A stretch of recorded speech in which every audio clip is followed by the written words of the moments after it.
আসসালামু আলাইকুম। আমাদের ওয়ার্কশপ অন মেটাবলিজম এর শেষ ক্লাসটি আর কিছুক্ষণের মধ্যেই শুরু হতে যাচ্ছে। অনুগ্রহপূর্বক ক্লাস চলাকালীন সময়ে আমরা সবাই নিজেদের ডিভাইসটি মিউট করে রাখবো। ক্লাস শেষে কোশ্চেন সেশনের সময় দেওয়া হবে। ইনশাআল্লাহ যেহেতু আজকে শেষ ক্লাস আমাদের পুরা মেটাবলিজম নিয়ে আপনাদের যদি কোনো কোশ্চেন থাকে, ইনশাআল্লাহ আজকে কোশ্চেন সেশনের সময় দেওয়া হবে। কোশ্চেন করতে পারবেন। রিসার্চ পারসন হিসেবে আমাদের সাথে রয়েছে আমাদের সবার প্রিয়, সবার পরিচিত, সবার শ্রদ্ধেয় অধ্যাপক doctor MD Mozammel Haque sir. Sir department of head biochemistry and molecular biology, Bangabandhu Sheikh Mujib medical বিশ্ববিদ্যালয়।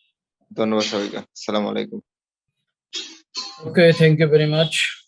তোমরা যারা আমার সাথে কানেক্টেড হয়েছো সবাইকে আজকের শেষ সেশনে আমি আমার পক্ষ থেকে সাদর আমন্ত্রণ জানাচ্ছি এবং সকলের প্রতি আমার ভালোবাসা, আমার স্নেহ, আমার আদর রেখে আজকের সর্বশেষ সেশনটা আমরা শুরু করছি। গতকাল আমরা লিপিড মেটাবলিজম এর অনেক কথাবার্তা বলেছিলাম, শুধু একটা পার্ট বাকি ছিল, লাইপোপ্রোটিন মেটাবলিজম। খুব সংক্ষেপে আমরা এখান থেকে ইম্পর্টেন্ট জিনিসগুলো একটু দেখে নেই, কোনগুলা তোমাদের জন্য পরীক্ষায় ইম্পর্টেন্ট। লিপিড সাধারণত দুই প্রকার বলা হয় depending on the polarity. Polarity কথার অর্থ হলো ডিগ্রি অফ ওয়াটার সলিবিলিটি। যে কোনো জিনিসের পোলারিটি মানে হলো ডিগ্রি অফ ওয়াটার সলিবিলিটি। যে জিনিস পানিতে সবচেয়ে বেশি সলিবল সেটাকে বলা হাইলি পোলার সাবস্টেন্স, আর যে জিনিস পানিতে মোটেও সলিবল না সেগুলোকে বলা হয় non polar substance. So depending on the degree of water যদিও যদিও যদিও লিপিড অ্যাজ এ হোল আমরা তাদেরকে বলি যে they are not water soluble, but even then কিছু কিছু লিপিড আছে যেগুলা কিছুটা হলেও ওয়াটার সলিবল হয় বা কিছুটা হলেও ওয়াটার সলিবিলিটি প্রপার্টি শো করে। সেই দিক থেকে আমরা লিপিডকে দুই ভাগে ভাগ করতে পারি, নন পোলার লিপিড অথবা হাইড্রোফোবিক লিপিড, মানে পানি দেখলে ভয়ে অস্থির, পানির প্রতি তার ফোবিয়া আছে। হাইড্রোফোবিক লিপিড মানে ওয়াটার ইনসলিবল। এর মধ্যে দুটো, একটা হলো টিএজি ট্রাই অ্যাসাইল গ্লিসারল বা টিজি বা ফ্যাট, তুমি যাই বলো, আর হলো কোলেস্টেরল স্টার। আরেকটা হলো পোলার লিপিড, মানে কিছুটা ওয়াটার সলিবিলিটি যার আছে, কিছুটা, পুরাটা না। হ্যাঁ, এগুলো বলা হয় হাইড্রোফিলিক। মানে মানে ওয়াটারের প্রতি কিছু অ্যাট্রাকশন আছে, মানে they shows limited water solubility, limited degree of water solubility they usually show. এর মধ্যে তিনটা আছে, একটা ফসফোলিপিড, আর হলো ফ্রি কোলেস্টেরল, আর হলো ফ্রি ফ্যাটি অ্যাসিড। তাহলে আমরা এই লিপিড গুলাকে, এগুলো কিন্তু ব্লাড লিপিড অ্যাকচুয়ালি, আর এই ব্লাড লিপিড গুলাকে আমরা বিভাগে ভাগ করতে পারি। Hydrophobic, that is non polar, totally water insoluble, totally through water insoluble, triacylglycerol বা টিজি বা ফ্যাট, কোলেস্টেরল এস্টার, আর phospholipid, free cholesterol and free fatty acid. এই তিনটা হলো হাইড্রোফিলিক লিপিড। এখন এই লিপিড গুলো কিভাবে ট্রান্সপোর্টেড হবে through the water media of the plasma? কারণ প্লাজমার মধ্যে, ব্লাডের মধ্যে লিপিড গুলো আছে এবং এই লিপিড গুলো এক টিস্যু থেকে আরেক টিস্যুতে যেতে হবে, কিন্তু যেখানে লিপিড গুলা ওয়াটার ইনসলিবল, সুতরাং একটা ওয়াটার ইনসলিবল সাবস্টেন্স কিন্তু পানির মধ্য দিয়ে সহজে যাতায়াত করতে পারে না। এই জন্য আমরা এই লিপিড গুলা for their own transport from one tissue to other tissue through the water media of the plasma, এইগুলাকে আমরা একটু ডিফারেন্ট ভাবে এরা কিন্তু আমাদের শরীরে ট্রান্সপোর্টেড হচ্ছে, একটু ডিফারেন্ট ওয়েতে। সেটা কিভাবে, সেটি আমরা দেখব একটু। সেটা হলো তারা লাইপোপ্রোটিন মলিকুল তৈরি করে। সেই লাইপোপ্রোটিন মানে পার্টিকেলের মধ্য দিয়ে এরা এক টিস্যু থেকে আরেক টিস্যুতে যাতায়াত করে, মানে through the water media of the plasma. ঠিক আছে? আচ্ছা, এখন এই লাইপোপ্রোটিনটা কি? এটা হলো লিপিড এবং প্রোটিনের একটা complex, macromolecular complex of lipids and protein. তো এই লাইপোপ্রোটিনের যে প্রোটিন পার্টটা আছে, সেই প্রোটিন, তাহলে বেসিক্যালি লাইপোপ্রোটিনের মধ্যে দুইটা জিনিস, একটা হলো লিপিড আর একটা হলো প্রোটিন, দুইটা মিলে আমার লাইপোপ্রোটিন। তো এই যে protein part of the lipoprotein, সেটাকে একটা ভিন্ন নাম দেওয়া হয়েছে, সেটা হলো অ্যাপোপ্রোটিন, অথবা কোনো কোনো বইতে লেখা আছে অ্যাপোলাইপোপ্রোটিন। ঠিক আছে? তাহলে এই যে অ্যাপোপ্রোটিন বা অ্যাপোলাইপোপ্রোটিন, মানে এটা প্রোটিন এর সাথে লিপিড গুলা অ্যাসোসিয়েট করে। লিপিডে যেরকম বলেছিলাম দুই প্রকার লিপিড, হাইড্রোফোবিক, চূড়ান্তভাবে ওয়াটার ইনসলিবল, আর হলো হাইড্রোফিলিক, কিছুটা ওয়াটার সলিবল। ঠিক একইভাবে প্রোটিন গুলাকেও বলা হয় যে কিছুটা হাইড্রোফিলিক, কিছুটা water soluble. To some extent protein গুলা shows limited degree of water solubility. এবার এই প্রোটিন এবং লিপিডটা মিলে লাইপোপ্রোটিন তৈরি করে। তাহলে একটা লাইপোপ্রোটিনের মধ্যে কি কি জিনিস আমরা দেখতে পাবো? প্রথমে triacyl glycerol, cholesterol ester, free cholesterol, phospholipid আর অ্যাপোপ্রোটিন, মানে protein part of the lipoprotein. এই পাঁচটা কম্পোনেন্ট নিয়ে কিন্তু আমার লাইপোপ্রোটিন তৈরি হয়। এই পাঁচটা কম্পোনেন্টের মধ্যে ট্রাইএসাইল গ্লিসারল আর কোলেস্টেরল এস্টার, এই দুইটা জিনিস totally water insoluble, totally hydrophobic, একেবারেই hydrophobic, totally water insoluble. But free cholesterol, phospholipid এবং অ্যাপোপ্রোটিন এই তিনটা কিছুটা ওয়াটার সলিবিলিটি শো করে, মানে they shows the limited degree of water solubility. এখন এই তিনটার মধ্যে ফ্রি কোলেস্টেরল, ফসফোলিপিড এবং প্রোটিন, অ্যাপোপ্রোটিন, এই তিনটাই কিন্তু হাইড্রোফিলিক, মানে তিনটাই কিন্তু শো করতেছে limited degree of water solubility. তবে আবার এই তিনটার মধ্যে রিলেটিভলি একটু বেশি ওয়াটার সলিবিলিটি শো করে কে? Apoprotein, that is protein. মানে আবারও বলছি, free cholesterol, phospholipid, apoprotein, all three are hydrophilic, showing limited degree of water solubility. Among the three, again, apoprotein is going to show the maximum degree of water solubility. এইবার আমার এই যে hydrophobic lipid triacyl glycerol and cholesterol ester, এদের সাথে তো ওয়াটারের কোনো বিজনেসই নাই। Water তাদেরকে দেখতেই পারে না, একেবারেই সহ্য করতে পারে না ওয়াটার তাদেরকে। তাহলে এরা কি করে ওয়াটারের মধ্য দিয়ে, পানির মধ্য দিয়ে এক টিস্যু থেকে আরেক টিস্যুতে যাতায়াত করবে? তখনই এরা একটা অ্যাসোসিয়েশন করে, একটা সংঘবদ্ধ অ্যাসোসিয়েশন, সিন্ডিকেট করে। সেখানে ট্রাইএসাইল গ্লিসারল এবং কোলেস্টেরল এস্টার অন্যদেরকে এক্সপ্লয়েট করে, মানে ট্রাইএসাইল গ্লিসারল, কোলেস্টেরল এস্টার খুঁজে বের করে কাদের প্রতি পানির কিছুটা কি বলে অ্যাকসেপ্টেবিলিটি আছে, তাদেরকে খুঁজে বের করে। আর তারা হলো যে ফ্রি কোলেস্টেরল, ফসফোলিপিড, অ্যাপোপ্রোটিন। তখন তাদেরকে নিয়ে এসে একটা অ্যাসোসিয়েশন করে, সেই অ্যাসোসিয়েশনটাই কিন্তু অ্যাকচুয়ালি লাইপোপ্রোটিন। তাহলে লাইপোপ্রোটিনের অর্গানাইজেশনটা কি? একটা গ্লোবিউলার অর্গানাইজেশন। তাকে আমরা তিনটা ভাগে ভাগ করি। সেন্ট্রাল করে একটা মুড়ি, তোমরা যে কি বলে মুড়ির মোয়া খাও, মুড়ি দিয়ে মোয়া বানায় খাও, গোল্লা, একটা গোল্লা মতো গোল গোল, ওই রকম আর গোলাকার একটা জিনিস তৈরি হয়। সেই গোলাকার জিনিসটার মধ্যে আমি তিনটা ভাগে যদি ভাগ করি, তাহলে একদম সেন্ট্রাল করে থাকে মোস্ট হাইড্রোফোবিক ফ্যাট, লিপিড, আর সেটা হলো triacyl glycerol and cholesterol ester. আর এক্সট্রিম পেরিফেরাল করে থাকবে, লেয়ারে থাকবে হলো অ্যাপোপ্রোটিন, যার প্রতি পানির সবচেয়ে বেশি, রিলেটিভলি বেশি আকর্ষণ আছে, রিলেটিভলি বেশি অ্যাকসেপ্টেবিলিটি আছে। আর মাঝের লেয়ারে থাকবে ফসফোলিপিড এবং ফ্রি কোলেস্টেরল। তাহলে অর্গানাইজেশনটা এরকম হইলো, সেন্ট্রাল করে আছে ট্রাইএসাইল গ্লিসারল এন্ড কোলেস্টেরল এস্টার, আর তারপরে মাঝখানের যে লেয়ারটা, সেই লেয়ারে থাকবে ফসফোলিপিড এন্ড ফ্রি কোলেস্টেরল। আর তার বাহিরে, সবচেয়ে বাহিরে যে লেয়ারটা, যে জোনটা, সেই জোনে থাকবে হলো তোমার অ্যাপোপ্রোটিন বা apolipoprotein. This is the peculiar and purposeful organisation of the lipoprotein. এটার নামই হলো কি বলে লাইপোপ্রোটিনের মানে একটা অর্গানাইজেশন। উদ্দেশ্যটা কি? উদ্দেশ্য হলো যে for easy transportation of the hydrophobic lipids from one tissue to other tissue through the water media of the plasma. কারণ হাইড্রোফোবিক লিপিড গুলা কিন্তু ভিতরে আছে, বাহিরে না। সুতরাং এরকম একটা লাইপোপ্রোটিন পার্টিকেল যখন পানির মধ্য দিয়ে যাবে, ওয়াটার মিডিয়া অফ দি প্লাজমার মধ্য দিয়ে যখন যাবে, তখন ওয়াটার মনে করবে যে তার বন্ধুরা যাচ্ছে, মানে যাদের প্রতি তার একটু অ্যাকসেপ্টেবিলিটি আছে, যাদের প্রতি ওয়াটারের একটু গ্রহণযোগ্যতা আছে তারা যাচ্ছে। কারণ ওয়াটার কি দেখবে? ওয়াটার দেখবে যে এ তো দেখতেছি অ্যাপোপ্রোটিন, অ্যাপোপ্রোটিনের একটা মলিকিউল যাচ্ছে, কারণ আউটার লেয়ারে আছে অ্যাপোপ্রোটিন।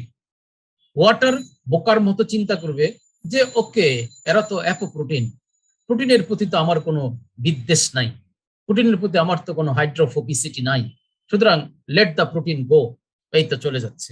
কিন্তু তার ভিতরে যে চরম শত্রু আছে, পানির চরম শত্রু আছে, দ্যাট ইজ চরম hydrophobic TG and cholesterol ester আছে, বেচারা পানিতে সেটা বুঝতেই পারলো না। তাহলে এইটা হলো easy transportation of the lipoprotein, এই আর কিছু না। এখন এই লাইপোপ্রোটিন কত প্রকার আছে এবং তাদের অরিজিন কোথায়?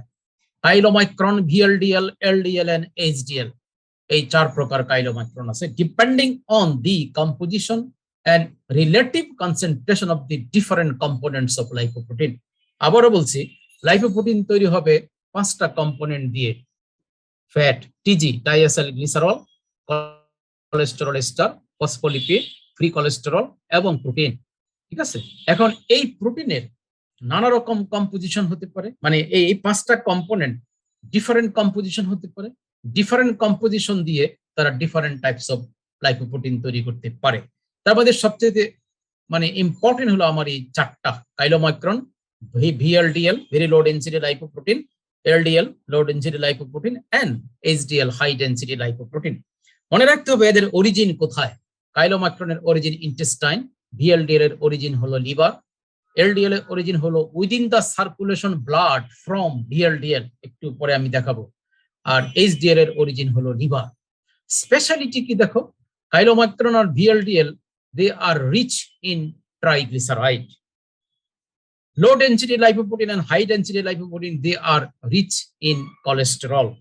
তোমার ডিজায়ার্ড সিরাম কনসেন্ট্রেশন মনে রাখার কোনো দরকার নাই, শুধু এইটুকু মনে রাখো: অরিজিন মানে type of lipoprotein, origin and their speciality. Okay, তাহলে আমি যদি প্রশ্ন করি যে কোন কোন কাইলোমাইক্রনের মধ্যে টিজি বেশি থাকে, তোমার উত্তর হলো কাইলোমাইক্রন এবং ভিএলডিএল। ঠিক আছে? এখন যদি প্রশ্ন করি যে এই দুইটার মধ্যে কোনটাতে সবচেয়ে বেশি টিজি আছে, তখন তোমার উত্তর হবে কাইলোমাইক্রন। একইভাবে যদি বলি যে কোন কোন লাইপোপ্রোটিনের মধ্যে কোলেস্টেরল বেশি আছে, তোমার উত্তর হবে low density lipoprotein and high density lipoprotein. এবং এই দুটার মধ্যে সবচেয়ে বেশি কোলেস্টেরল কোনটাতে আছে, তখন তোমার উত্তর হবে লো ডেন্সিটি লাইপোপ্রোটিন। এই মেসেজটা যেন মনে থাকে। টিজি রিচ কোলেস্টেরল মানে লাইপোপ্রোটিন দুইটা, কাইলোমাইক্রন, ভিএলডিএল।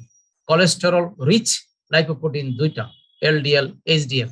সবচেয়ে বেশি টিজি থাকে কোনটাতে? কাইলোমাইক্রনে। সবচেয়ে বেশি কোলেস্টেরল থাকে কোথায়? এলডিএল এ। এতটুকু। এবার আসো, অ্যাপোপ্রোটিন কত প্রকার আছে এবং কোনটাতে কি পরিমাণ আছে। কাইলোমাইক্রনে অ্যাপোপ্রোটিনের পরিমাণ সবচেয়ে কম, মানে প্রোটিনের পরিমাণ সবচেয়ে কম, সবচেয়ে কম মাত্র 2%। লিপিডের পরিমাণ বেশি, 98%।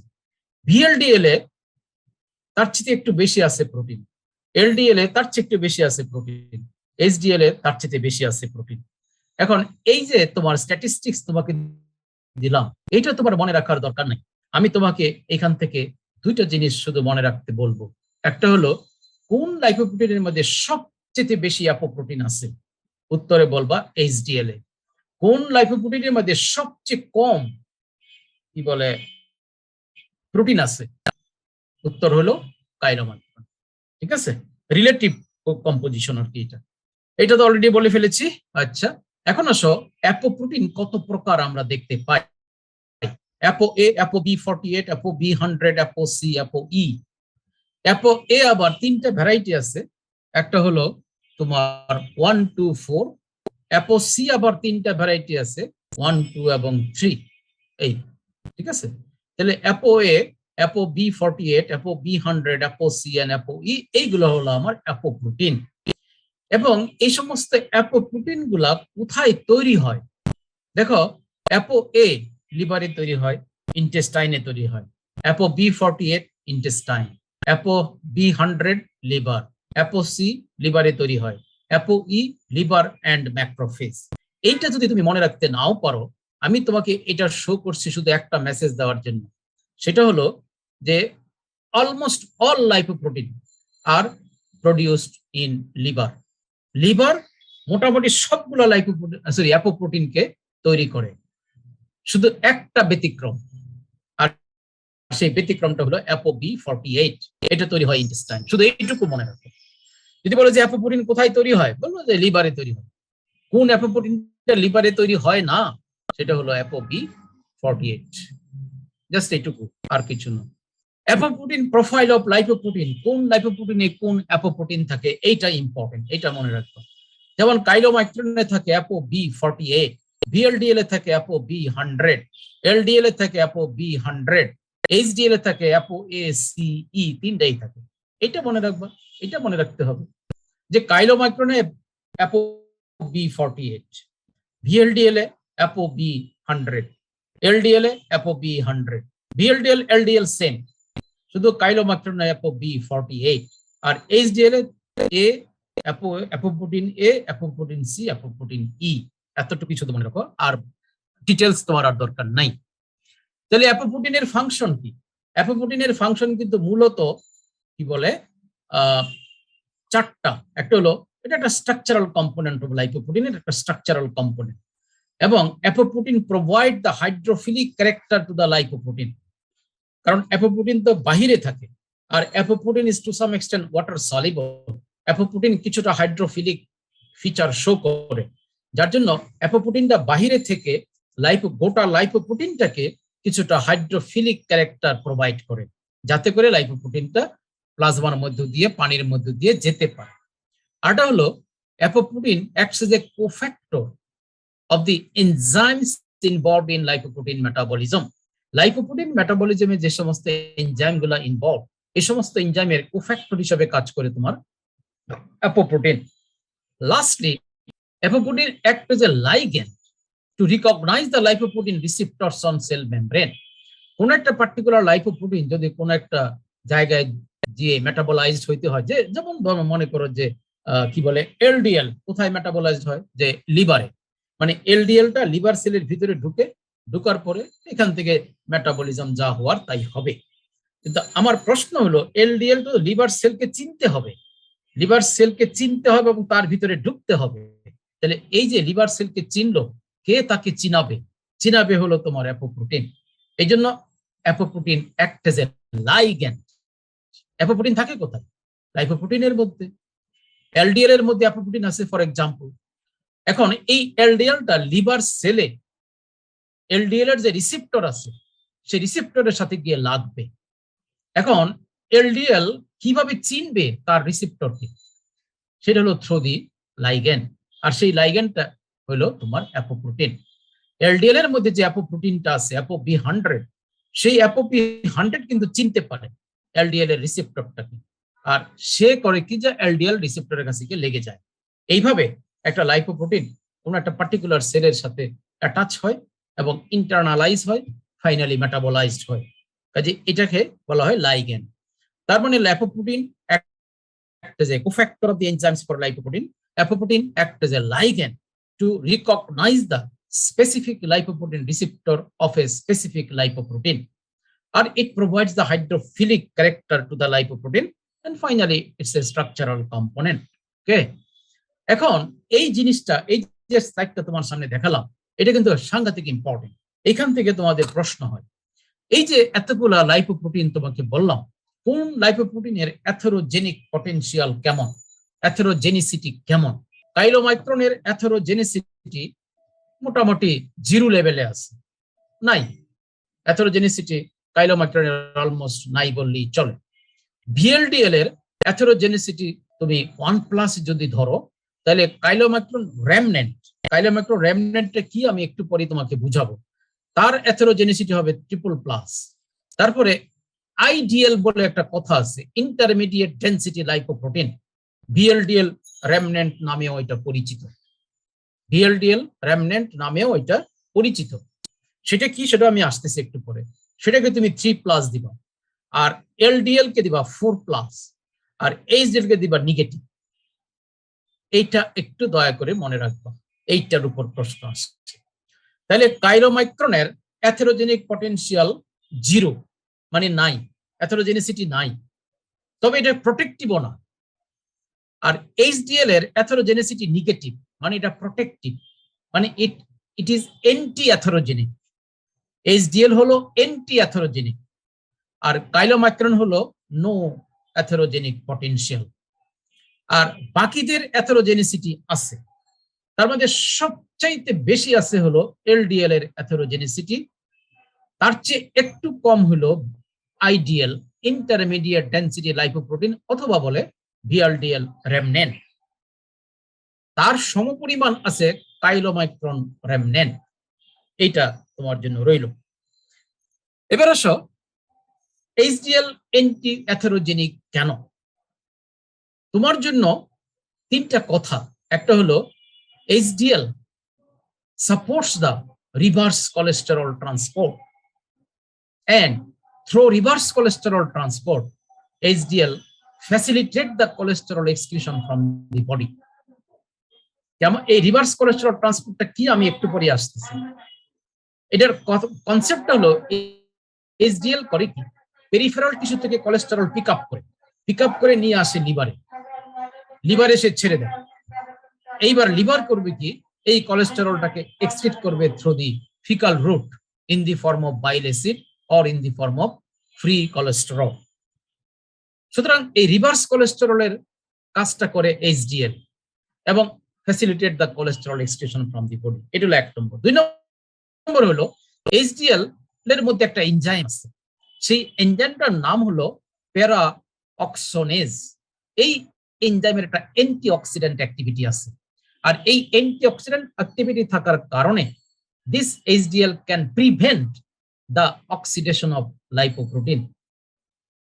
ঠিক আছে, অ্যান্টিঅক্সিডেন্ট অ্যাক্টিভিটি আছে, আর অ্যান্টিঅক্সিডেন্ট অ্যাক্টিভিটি থাকলে ন্যাচারালি লাইপোপ্রোটিন অক্সিডেশন কম হবে, নিজেও অক্সিডাইজ হবে না, আবার অন্যান্য লাইপোপ্রোটিনদেরকে অক্সিডেশন হইতে প্রিভেন্ট করবে। কারণ oxidised LDL lipoprotein, oxidized, particularly oxidized LDL, it is more, it is the greatest criminal to initiate the atherogenic process. এমনি একটা নর্মাল হেলদি এলডিএল সাধারণত অ্যাথেরোজেনিক প্রসেস করে না, বেশি করে না। কিন্তু একটা অক্সিডাইজড এলডিএল, এটা দেখাবো একটু পরে, অক্সিডাইজড এলডিএল কিন্তু ইট ইজ মোর অ্যাথেরোজেনিক। সুতরাং যদি কোনো কারণে এলডিএল অক্সিডেশনটাকে প্রিভেন্ট করা যায়, তাহলে কিন্তু অ্যাথেরোজেনিকসিটি কম হবে। আর সেই কাজটি করে একটা এনজাইম প্রেজেন্ট ইন এইচডিএল, সেটা হলো প্যারা অক্সোনেজ। আরেকটা হলো by some mechanism HDL can stabilise the prostaglandin I2, যেটাকে আমরা প্রোস্টাসাইক্লিন বলে থাকি। প্রোস্টাগ্ল্যান্ডিন I2 এর ব্যাপারে তোমাকে গতকাল বলেছি যে এরা anti platelet aggregator and anti thrombus formation হইতে দেয় না, আর প্লেটলেট এগ্রিগেশন করতে দেয় না। এই কাজটা, এই তিনটা কাজের জন্য HDL anti atherogenic. So it helps in reverse cholesterol transport from peripheral tissue back to liver and facilitate the cholesterol excretion from the liver through the biliary route on fecal route, and it acts as an antioxidant enzyme, and it can stabilize the prostacyclin to prevent the platelet aggregation and to prevent the thrombus formation. এবার সব chylomicron মেটাবলিজমের একদম সেলিয়েন্ট ফিচারগুলি পেয়ে, খুব বেশি ডিটেলসে যাব না। Origin কোথায়? ইন্টেস্টাইনে। কম্পোজিশন কি? ApoB48 আর ট্রাইএসাইল গ্লিসারল, সবচেয়ে বেশি ট্রাইগ্লিসারাইড থাকে তোমার কাইলোমাইক্রন। তারপরে এই ইন্টেস্টাইন থেকে সে চলে আসে সার্কুলেশনে আসার পরে সে করে কি, ম্যাচিউর হয়। কিভাবে? By receiving ApoC2 and ApoE from HDL. HDL এর কাছ থেকে সে ApoC2 নিয়ে নেয় আর ApoE নিয়ে সে ম্যাচিউর হয়। তার কোর্সটা কি? কোর্সটা হলো জন্ম তার ইন্টেস্টাইন থেকে সে যাবে পেরিফেরাল টিস্যুতে থ্রু দি ব্লাড, আর পেরিফেরাল টিস্যু থেকে আবার সে ব্যাক করে চলে যাবে লিভারে। তাহলে এটা হলো তার course, from intestine to peripheral tissue, from peripheral tissue to liver. এটা হলো তোমার কাইলোমাইক্রনের গতিপথ।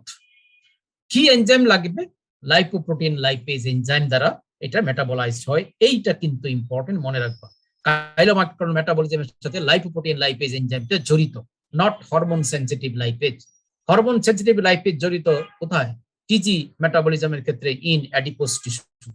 ওকে, তারপরে কি এবার দেখো, এই যে ধরো ইন্টেস্টাইনে, আমি কিন্তু একটা সিম্বলিক ফিগার তোমাকে দেখাইছি। বইয়ের মধ্যে যে ছবিগুলো আছে এগুলো দেখলে তোমার মাথা নষ্ট হয়ে যাবে, বাধ্য হয়ে গেল। তোমার এই যে ডায়েটারি লিপিডস থেকে এন্টেরোসাইটে ইন্টেস্টাইনাল এপিথেলিয়াল সেলের ভিতরে আমার কাইলোমাইক্রনটা তৈরি হবে। এটা হলো নেসেন্ট কাইলোমাইক্রন, যার মধ্যে ডায়েটারি লিপিড আছে। আমি খাবারের যে লিপিড গুলা খাই সেই লিপিড গুলা, সেখানে কোলেস্টেরল থাকতে পারে, ফসফোলিপিড থাকতে পারে, তারপরে তোমার টিজি আছে, সবই আছে। আর ইন্টেস্টাইন ApoB48 তৈরি করে, আর এই ApoB48 এবং ডায়েটারি লিপিড মিলে তোমার তৈরি হলো নেসেন্ট কাইলোমাইক্রন। এটা চলে আসলো ব্লাডে, ব্লাডে এসে ম্যাচিউর হলো কিভাবে? এই যে দেখো, কাইলোমাইক্রন কি করবে, এইচডিএল এর কাছ থেকে ApoC2 আর ApoE নিয়ে নিবে। নিয়ে নিল, কেন নিল তারও কারণ আছে। নিয়ে সে ম্যাচিউর হয়ে গেল। এইবার সে চলে গেল পেরিফেরাল টিস্যুতে, গিয়ে তোমার লাইপোপ্রোটিন লাইপেজ গুলো আছে in peripheral tissue, capillary endothelium of the peripheral tissue. Tissue সেলের ভিতরে কিন্তু না, ক্যাপিলারি এন্ডোথেলিয়াম এর সাথে অ্যাটাচ করা আছে, পেরিফেরাল টিস্যুর ক্যাপিলারি এন্ডোথেলিয়ামের সাথে অ্যাটাচ করা আছে তোমার লাইপোপ্রোটিন লাইপেজ। এরা কি করবে, এই যে কাইলোমাইক্রনের গায়ে প্রচুর পরিমাণে ফ্যাট আছে, ট্রাইএসাইল গ্লিসারল আছে, এটাকে সে ডাইজেস্ট করে ফেলবে, ভেঙে ফেলবে, ভেঙে ফ্যাটি অ্যাসিড এবং গ্লিসারল করে ফেলবে। ঠিক আছে, তাহলে আমার কাইলোমাইক্রনের মধ্যে কিন্তু মেজর পোর্শন ছিল টিজি, ট্রাইএসাইল গ্লিসারল, আর সেই টিজিটাকে সরিয়ে দিলাম। সরিয়ে দেওয়ার পরে যে পার্টটা রয়ে গেল, সেই রয়ে যাওয়া পার্টটার নাম হইল কাইলোমাইক্রন রেমনেন্ট। কাইলোমাইক্রন রেমনেন্ট, যেখানে প্রচুর পরিমাণে মানে হিউজ অ্যামাউন্ট অফ কোলেস্টেরল আছে। টিজি তো এখন আর নাই, সুতরাং এই কাইলোমাইক্রন রেমনেন্টের মধ্যে যা আছে তার মধ্যে মেজরিটি হলো cholesterol. So chylomicron remnant become cholesterol rich, আর সেই কাইলোমাইক্রন পরবর্তীতে রেমনেন্ট পরবর্তীতে চলে যায় লিভারের ভিতরে, গিয়ে সাবসিকুয়েন্টলি মেটাবলাইজড হয়। So that is the reason why chylomicron remnant is highly atherogenic, কারণ chylomicron remnant এর মধ্যে প্রচুর কোলেস্টেরল আছে। এখন এই যে ApoC2 নিল, ApoE নিল, কেন নিল? দেখো, তোমার কাইলোমাইক্রনের ফ্যাটটাকে ডাইজেস্ট করলো কে? Lipoprotein lipase. আর এই লাইপোপ্রোটিন লাইপেজের জন্য কোফ্যাক্টর লাগে একটা, আর সেই কোফ্যাক্টরটা হলো ApoC2। সুতরাং ApoC2 যদি এইচডিএল এর কাছ থেকে কাইলোমাইক্রন না নিত, তাহলে কিন্তু কাইলোমাইক্রন মেটাবলিজম মানে হ্যাম্পার্ড হইতো, মানে কি বলে, বাধাগ্রস্ত হইতো। তাহলে ApoC2 acts as a cofactor for the lipoprotein lipase। এখন আসলে ApoE কেন নিল, এটার কি কাজ? এই যে কাইলোমাইক্রন রেমনেন্ট, এটা যে যাবে লিভারের ভিতরে, লিভার সেলের মধ্যে তার একটা রিসিপ্টর আছে, সেই রিসিপ্টর চিনাবে কে? সেই রিসিপ্টরটি চিনার জন্য এই ApoE করে কি, কাইলোমাইক্রনের গায়ে তো কাইলোমাইক্রন রেমনেন্টের গায়ে ApoE আছে। এই ApoE তখন গিয়ে লিভার সেলের রিসিপ্টরের সাথে বাইন্ড করবে, বাইন্ড করার পরে কাইলোমাইক্রন রেমনেন্ট লিভার সেলের ভিতরে ঢুকে যাবে, আর ApoE আবার চলে আসবে তোমার কি বলে এইচডিএল এর কাছে। এবং এখানেও তাই, তোমার ApoC2 লাইপোপ্রোটিন লাইপেজকে ফ্যাসিলিটেট করবে to break down the TG ভেঙে ফ্যাটি অ্যাসিড গ্লিসারল হয়ে গেল। যখন ট্রাইগ্লিসারাইড ভেঙে গেল, তখন তো আর ApoC2 কোনো কাজ নাই। এখন ApoC2 আবার ব্যাক করে চলে যাবে এইচডিএল এর কাছে। এই তো সিম্পল একটা মেকানিজম অফ কাইলোমাইক্রন মেটাবলিজম। তাহলে তার কোর্স হলো intestine to peripheral tissue, peripheral tissue to liver. আর এখানে দুটা জিনিস, যে এনজাইমটা কাজ করে লাইপোপ্রোটিন লাইপেজ, সেই এনজাইমকে ফ্যাসিলিটেট করার জন্য ApoC2, আর কাইলোমাইক্রন রেমনেন্টটাকে লিভার সেলে ঢুকিয়ে দেওয়ার জন্য ApoE। এই দুটা জিনিস সে এইচডিএল এর কাছ থেকে নিয়ে নিবে। এতটুকুই কাইলোমাইক্রন। তাহলে এবার আসো, VLDL metabolism salient feature like chylomicron, তবে অরিজিন কোথায়? লিভারে। কম্পোজিশন হলো ApoB100, এবার কিন্তু 100, সেই সাথে ট্রাইএসাইল গ্লিসারল। তারপরে একটু ম্যাচুরেশন হবে। ম্যাচিউর হবে কি করে? ওই কাইলোমাইক্রনের মতো এইচডিএল এর কাছ থেকে ApoC2 নিবে একই উদ্দেশ্যে, আর এইচডিএল এর কাছ থেকে ApoE নিবে একই উদ্দেশ্যে, সেম উদ্দেশ্যে নিবে। এরপরে একটু মডিফিকেশন হয়। মডিফিকেশন হয় কিভাবে? এইচডিএল এর সাথে সে একটা এক্সচেঞ্জ প্রোগ্রামে যায়, এইচডিএল এর কাছ থেকে সে কোলেস্টেরল নেয়, আর এইচডিএল কে সে ট্রাইএসাইল গ্লিসারল দেয়, কারণ এইচডিএল এর কাছে প্রচুর কোলেস্টেরল আছে, আর ভিএলডিএল এর কাছে আছে টিজি, ট্রাইএসাইল গ্লিসারল। তখন এইচডিএল এর সাথে এই এক্সচেঞ্জটা করে। এইচডিএল বলে তোমার কাছ থেকে কিছু কোলেস্টেরল আমাকে দাও, আর আমার কাছ থেকে কিছু টিজি তুমি নাও, এই নিল। আর এই এক্সচেঞ্জ প্রোগ্রামটাকে ফ্যাসিলিটেট করে কে? Cholesterol ester transport protein. Cholesterol ester transport protein নামে একটা জিনিস, সে এটাকে ফ্যাসিলিটেট করে। তার কোর্সটা কি? তার জন্ম হলো লিভারে, লিভারে জন্ম হয়ে সে চলে আসলো পেরিফেরাল টিস্যুতে, সেখান থেকে আবার ব্যাক টু লিভার।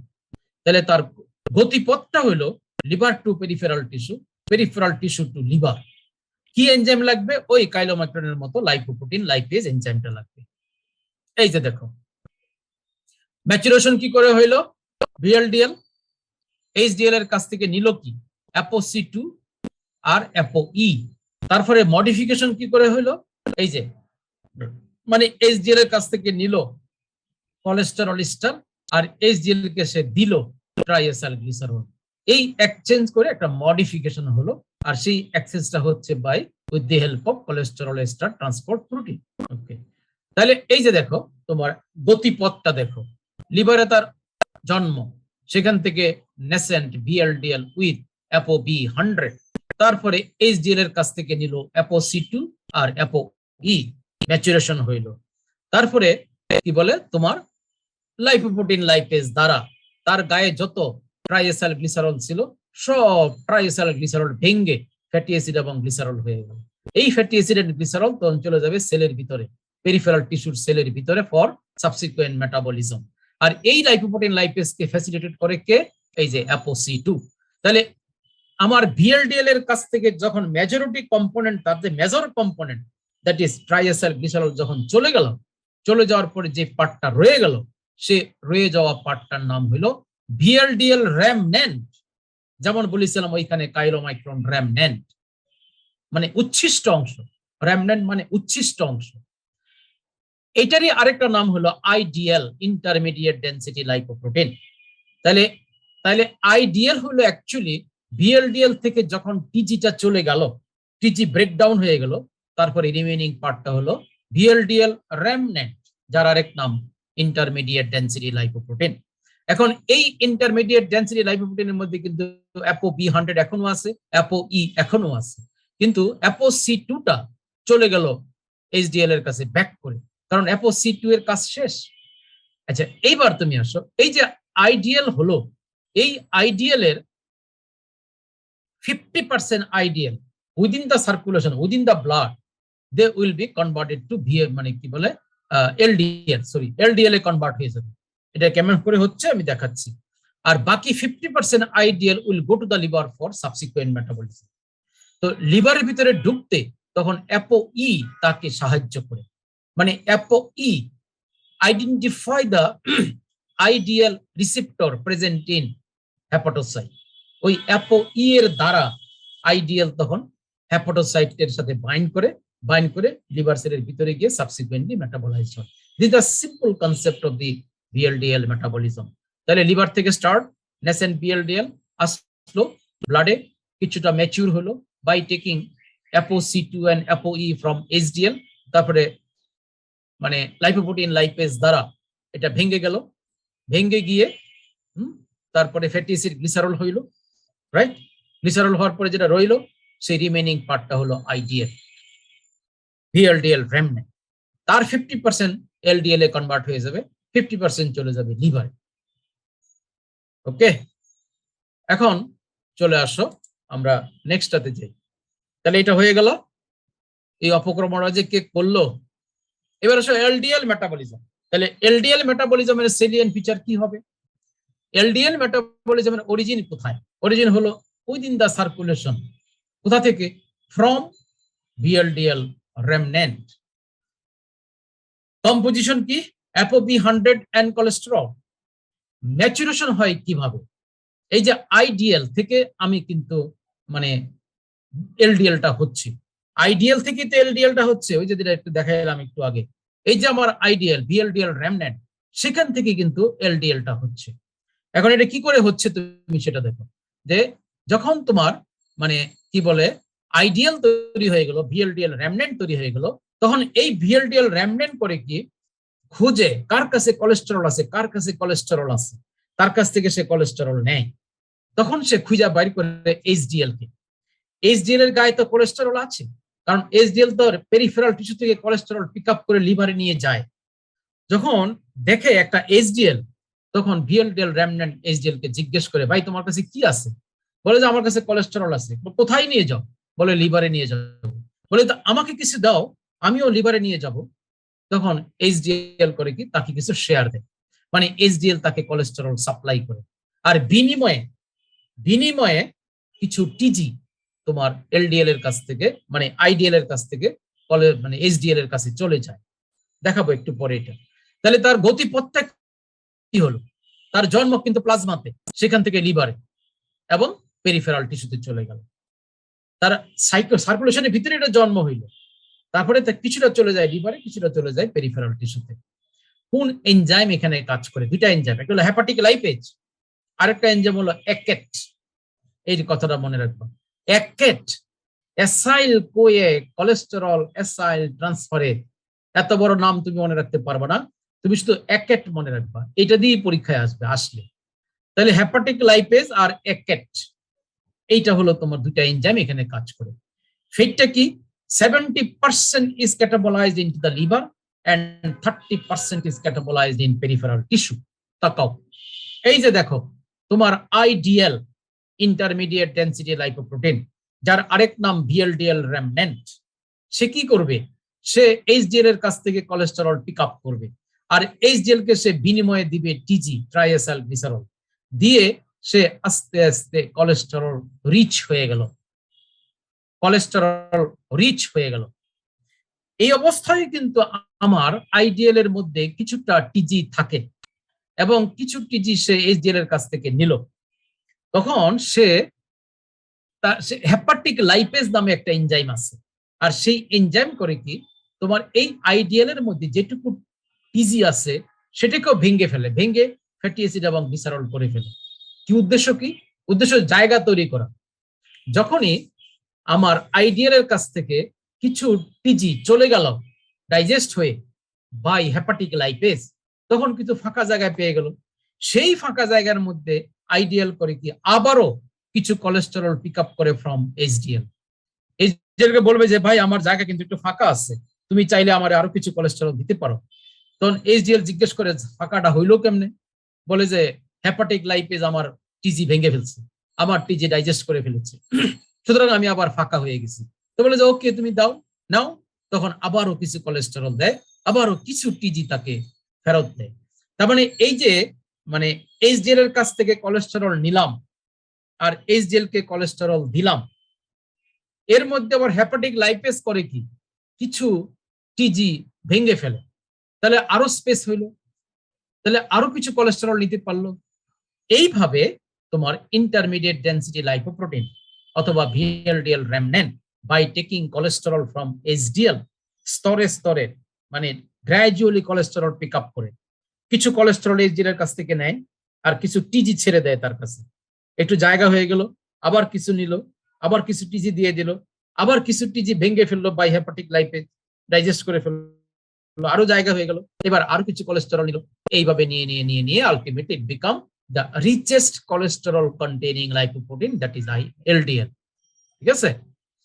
এই LDL এর 70% will go to the liver for subsequent metabolism, আর 20% will go to the peripheral tissue, আর পেরিফেরাল টিস্যুতে গিয়ে সে কোলেস্টেরলটা দিবে। আর এই পেরিফেরাল টিস্যুতে যখন কোলেস্টেরলটা ঢুকলো, সেলের ভিতরে ঢুকলো, তখন কোলেস্টেরলটা মেটাবলাইজ হবে, সেইখানে একটা এনজাইম লাগে, আর সেই এনজাইমটা হলো একেট। দাঁড়া একটু ভুল করছি মনে হয়, হ্যাঁ তাই তো, একেটই তো, একেট কোলেস্টেরল অ্যাসাইল ট্রান্সফারেজ, ওই জায়গাটাই তোমার এনজাইমটা দরকার হয়। আর বাকি যে 10% এলডিএল, এরা করে কি, সার্কুলেটরে ঘুরে বেড়ায়। যখন ঘুরে বেড়ায় তখন by different types of oxidant this LDL become oxidized. যখনই অক্সিডাইজড হয়ে গেল, তখন এই oxidized LDL become very tasty food for the macrophage. Macrophage কিন্তু এরকম সুস্থ সবল এলডিএল কে সাধারণত পিক আপ করে না, কিন্তু যখন এই এলডিএলটা অক্সিডাইজড হয়ে যায়, তখন অক্সিডাইজড এলডিএলটা ম্যাক্রোফেজের জন্য একটা সুস্বাদু খাবার হয়ে যায়।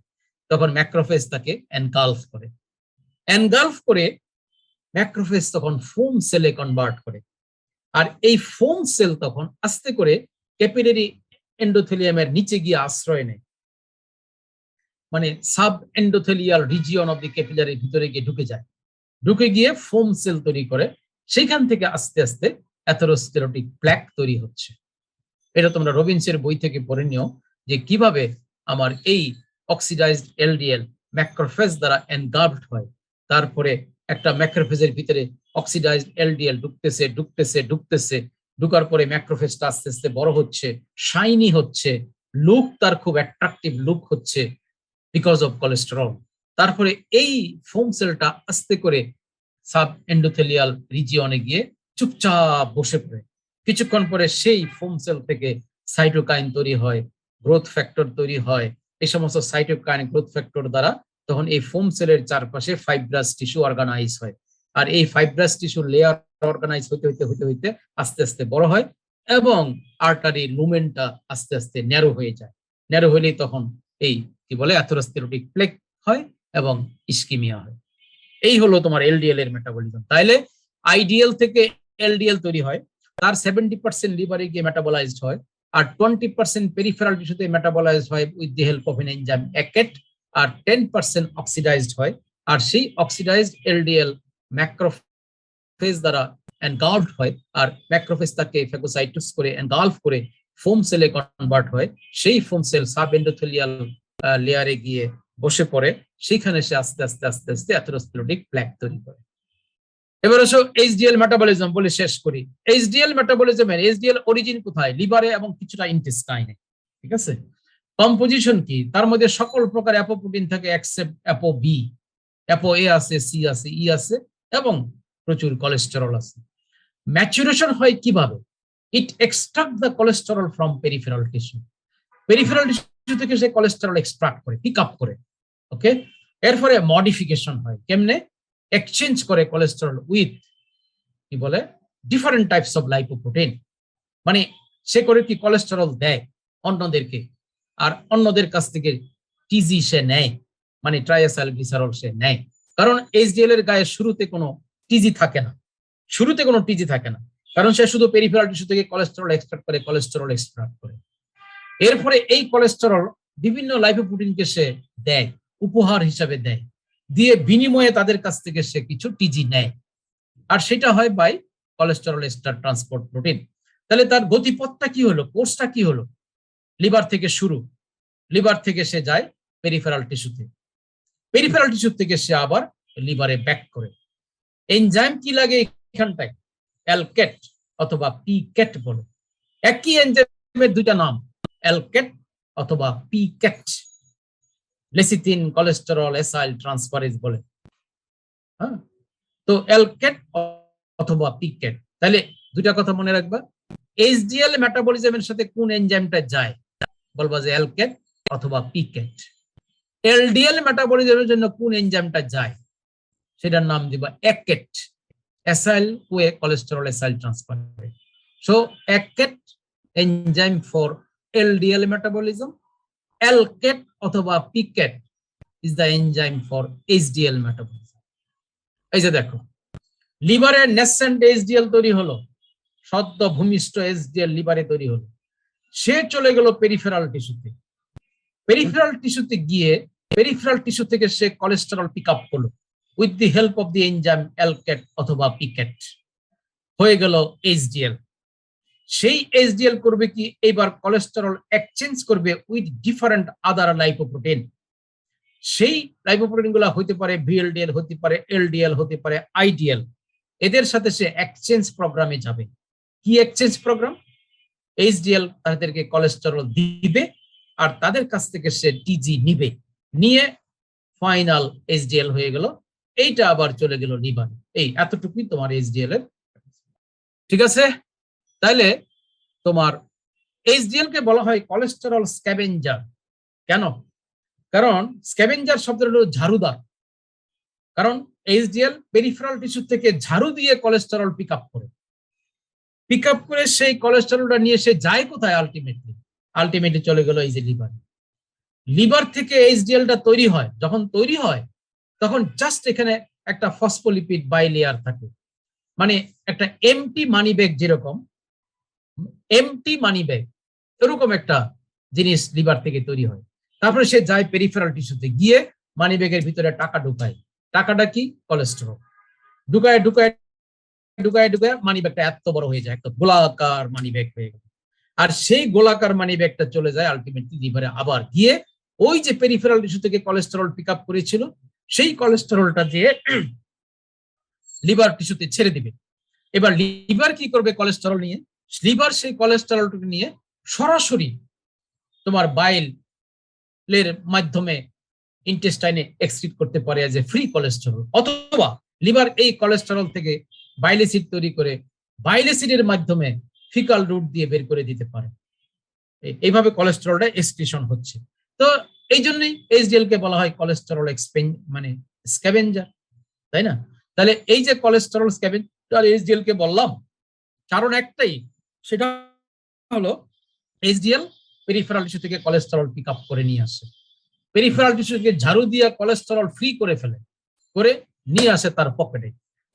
এরপরে এই কোলেস্টেরলটা এইচডিএল সরাসরি লিভারের কাছে নিয়ে ছেড়ে দিতে পারে, অথবা অন দি ওয়ে এই এইচডিএল তার কোলেস্টেরলটাকে অন্যদেরকেও দিতে পারে, মানে এলডিএল কে দিতে পারে, ভিএলডিএল কে দিতে পারে, আইডিএল কে দিতে পারে।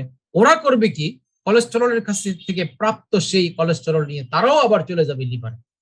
সুতরাং এইচডিএল কোলেস্টেরলটা যে পিক আপ করলো ফ্রম পেরিফেরাল টিস্যু, সেই কোলেস্টেরলটা ডাইরেক্টলি নিচে যাইয়া মানে লিভারে ছেড়ে দিতে পারে, অথবা ইনডাইরেক্টলি থ্রো আদার লাইপোপ্রোটিন এই কোলেস্টেরল গুলাকে লিভারে পৌঁছায় দিতে পারে। লিভার তখন এই কোলেস্টেরলটাকে ফিকাল রুট দিয়ে, বিলিয়ারি রুট দিয়ে as a free cholesterol or as a bile acid excrete করবে। এই জন্য এটাকে বলা হয় cholesterol scavenger. And this is the concept of the reverse cholesterol transport. তুমি দেখো, কোলেস্টেরল তৈরি হয় লিভারে, সেই লিভার থেকে কোলেস্টেরলটা প্যাকেজ হচ্ছে কার মাধ্যমে? ভিএলডিএল এর মাধ্যমে। সেই ভিএলডিএল থেকে হয়ে গেল আইডিএল, আইডিএল থেকে হয়ে গেল এলডিএল, আর সেই এলডিএল পেরিফেরাল টিস্যুতে গিয়ে কোলেস্টেরলটাকে ডিপোজিট করলো। তাহলে আমার কোলেস্টেরল পেরিফেরাল টিস্যুতে যে আসলো, কোত্থেকে আসলো? From liver. তার মাধ্যমে আসলো ভিএলডিএল, আইডিএল এবং এলডিএল এর মাধ্যমে পেরিফেরাল টিস্যুতে আসলো। আর আমার এইচডিএল কি করে? উল্টা কাজটা করে, পেরিফেরাল টিস্যু থেকে কোলেস্টেরলটা পিক আপ করে সে নিয়ে যায় লিভারে। তাহলে আমার এইচডিএল এর কাজটা কি রিভার্স হলো না? রিভার্স কোলেস্টেরল ট্রান্সপোর্ট হলো না? কোলেস্টেরলটা primarily transported হয় from liver to peripheral tissue with the help of VLDL, IDL and LDL. আর রিভার্স ডাইরেকশনে ফ্রম পেরিফেরাল টিস্যু থেকে লিভারে কোলেস্টেরল যায় কার মাধ্যমে? যায় এইচডিএল এর মাধ্যমে। এই জন্য এইচডিএল কে বলা হয় যে HDL is associated with reverse cholesterol transport. এই তো মোটামুটি functions of lipoprotein, functions of metabolism of lipoprotein. তুমি দেখো তোমার এই যে কাইলোমাইক্রনের ফাংশন কি? কাইলোমাইক্রনের function it carry exogenous lipid, dietary lipid from intestine to liver. VLDL এর কাজ কি? It carry the triacylglycerol and cholesterol from liver to peripheral tissue. LDL এর কাজ কি? It deposit cholesterol to peripheral tissue, তাই না? এইচডিএল এর কাজ কি? It removes cholesterol from peripheral tissue back to liver. এইটুকুই তুমি মনে রাখো, আর দরকার নাই। ক্লিনিক্যাল ইম্পর্টেন্স কি? এটা তো এলডিএল কোলেস্টেরল বলা হয় bad cholesterol because it is associated with the atherosclerotic process. আর এইচডিএল কোলেস্টেরলকে বলা হয় good cholesterol because it is anti atherogenic. আর এলডিএল কে বলা হয় bad cholesterol because it is atherogenic. এই হয়ে গেল তোমার লাইপোপ্রোটিন মেটাবলিজম সম্পর্কে। এখন আমাকে একটু টাইম দাও, আমি আমার ইয়েটা করে নিই, কি বলে, স্লাইডটা চেঞ্জ করে নিই। এই আসলো আমার প্রোটিন মেটাবলিজম। ওকে, এখন আসো আমরা প্রোটিন মেটাবলিজম খুব সংক্ষেপে বলে ফেলি। প্রোটিন মেটাবলিজমের বলা হয় প্রোটিন টার্নওভার। প্রোটিন টার্নওভার মানে একটা 70 কেজি অ্যাডাল্ট লোকের গায়ে মোটামুটি 12 থেকে 14 গ্রাম প্রোটিন থাকে। তোমার আমার 70 কেজি অ্যাডাল্ট লোক, তো বলা হয় যে এই টোটাল বডি প্রোটিনের 1 থেকে 2% প্রতিদিন ক্যাটাবলাইজড হয়। এই যে বডি প্রোটিনের 1 থেকে 2% প্রতিদিন ক্যাটাবলাইজড হয়ে এটা একই অ্যামাইনো অ্যাসিড তৈরি করে ফেলে। মানে বডি প্রোটিনের মোটামুটি 1 থেকে 2% এভরিডে ভেঙে যায়, মানে প্রোটিওলাইসিস হয়, হয়ে অ্যামাইনো অ্যাসিড তৈরি করে, ঠিক আছে। আবার সেই অ্যামাইনো অ্যাসিড যে যতটুকু প্রোটিন থেকে তৈরি হলো সেইটুকু প্রোটিন আবার কিন্তু রিসিনথেসিস হবে, এটি হলো প্রোটিন টার্নওভার। মানে সোজা কথা হলো আমার বডির যে টোটাল প্রোটিন আছে তার 1 থেকে 2% টোটাল বডি প্রোটিন, তার 1 থেকে 2% of the total body protein everyday catabolized to amino acid, and again similar amount of body protein is resynthesized. এটা হলো প্রোটিন টার্নওভার। তো এখন যতটুকু প্রোটিন প্রতিদিন ব্রেকডাউন হচ্ছে হয়ে অ্যামাইনো অ্যাসিড তৈরি করছে, সেই অ্যামাইনো অ্যাসিডের কিছুটা অংশ মানে 20% অ্যামাইনো অ্যাসিড কিন্তু বডিতে ক্যাটাবলাইজড হয়ে যায়, অ্যামাইনো অ্যাসিডটা ক্যাটাবলাইজড হয়ে যায়। আর 80% অ্যামাইনো অ্যাসিড রিইউটিলাইজ হবে for synthesis of those body protein. এখন প্রশ্ন হইল যে আমি আমার বডি প্রোটিনটাকে ক্যাটাবলাইজ করে যতটা অ্যামাইনো অ্যাসিড তৈরি করলাম তার 20% কিন্তু লস্ট, ক্যাটাবলাইজড। তাহলে ওইটুকু বডি প্রোটিন তৈরি করার জন্য তাহলে এই 20% অ্যামাইনো অ্যাসিড আমি কোত্থেকে পাবো? সেইটা পাবো আমি ফ্রম ডায়েটারি সোর্স। তাহলে কথা হলো এই যে প্রতিদিন তোমার বডি থেকে যে 1% বা 2%, মনে করো সেটা 150 থেকে 300 গ্রাম হয়, 300 গ্রাম বডি প্রোটিন প্রতিদিন ক্যাটাবলাইজ হয়ে অ্যামাইনো অ্যাসিড করে ফেললো, সেই অ্যামাইনো অ্যাসিডের 20% ক্যাটাবলাইজ হয়ে চলে যায়, অক্সিডাইজড হয়ে যায়। তাহলে ওই 300 গ্রাম বডি প্রোটিন আবার যদি তৈরি করতে হয় তাহলে যেটুকু 20% অ্যামাইনো অ্যাসিড অক্সিডাইজড হয়ে গেল ওইটুকুকে তো সাপ্লাই দিতে হবে, সেই সাপ্লাইটা আসে কই থেকে? From diet. Okay, this is the structure of the amino acid. এই যে যেটা বলেছিলাম গতকাল তার আগের অ্যামাইনো গ্রুপ কার্বক্সিল গ্রুপ, এটাকে বলা হয় আলফা কার্বন, এটাকে বলা হয় মানে কি বলে মানে সরি এটাকে বলা হয় আলফা কার্বন, তারপর একটাকে বিটা কার্বন, গামা কার্বন, এরকম নামকরণ করা হয়। তাহলে এই কার্বনের সাথে কিন্তু একটা অ্যামাইনো গ্রুপ আছে আর একটা কার্বক্সিলিক গ্রুপ আছে, এই জন্য এটা অ্যামাইনো অ্যাসিড।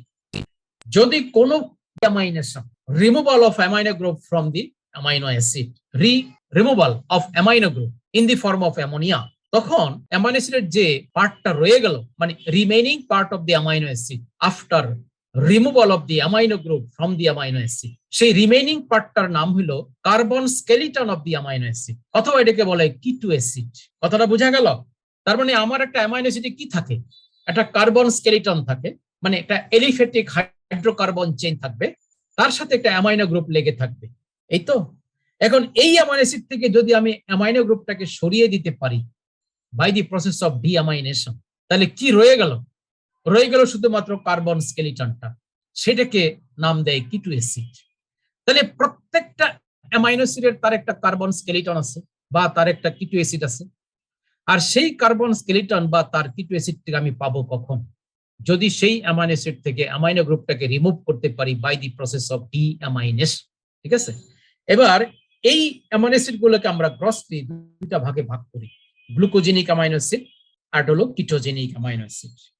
কোনগুলোকে গ্লুকোজেনিক অ্যামাইনো অ্যাসিড বলবো?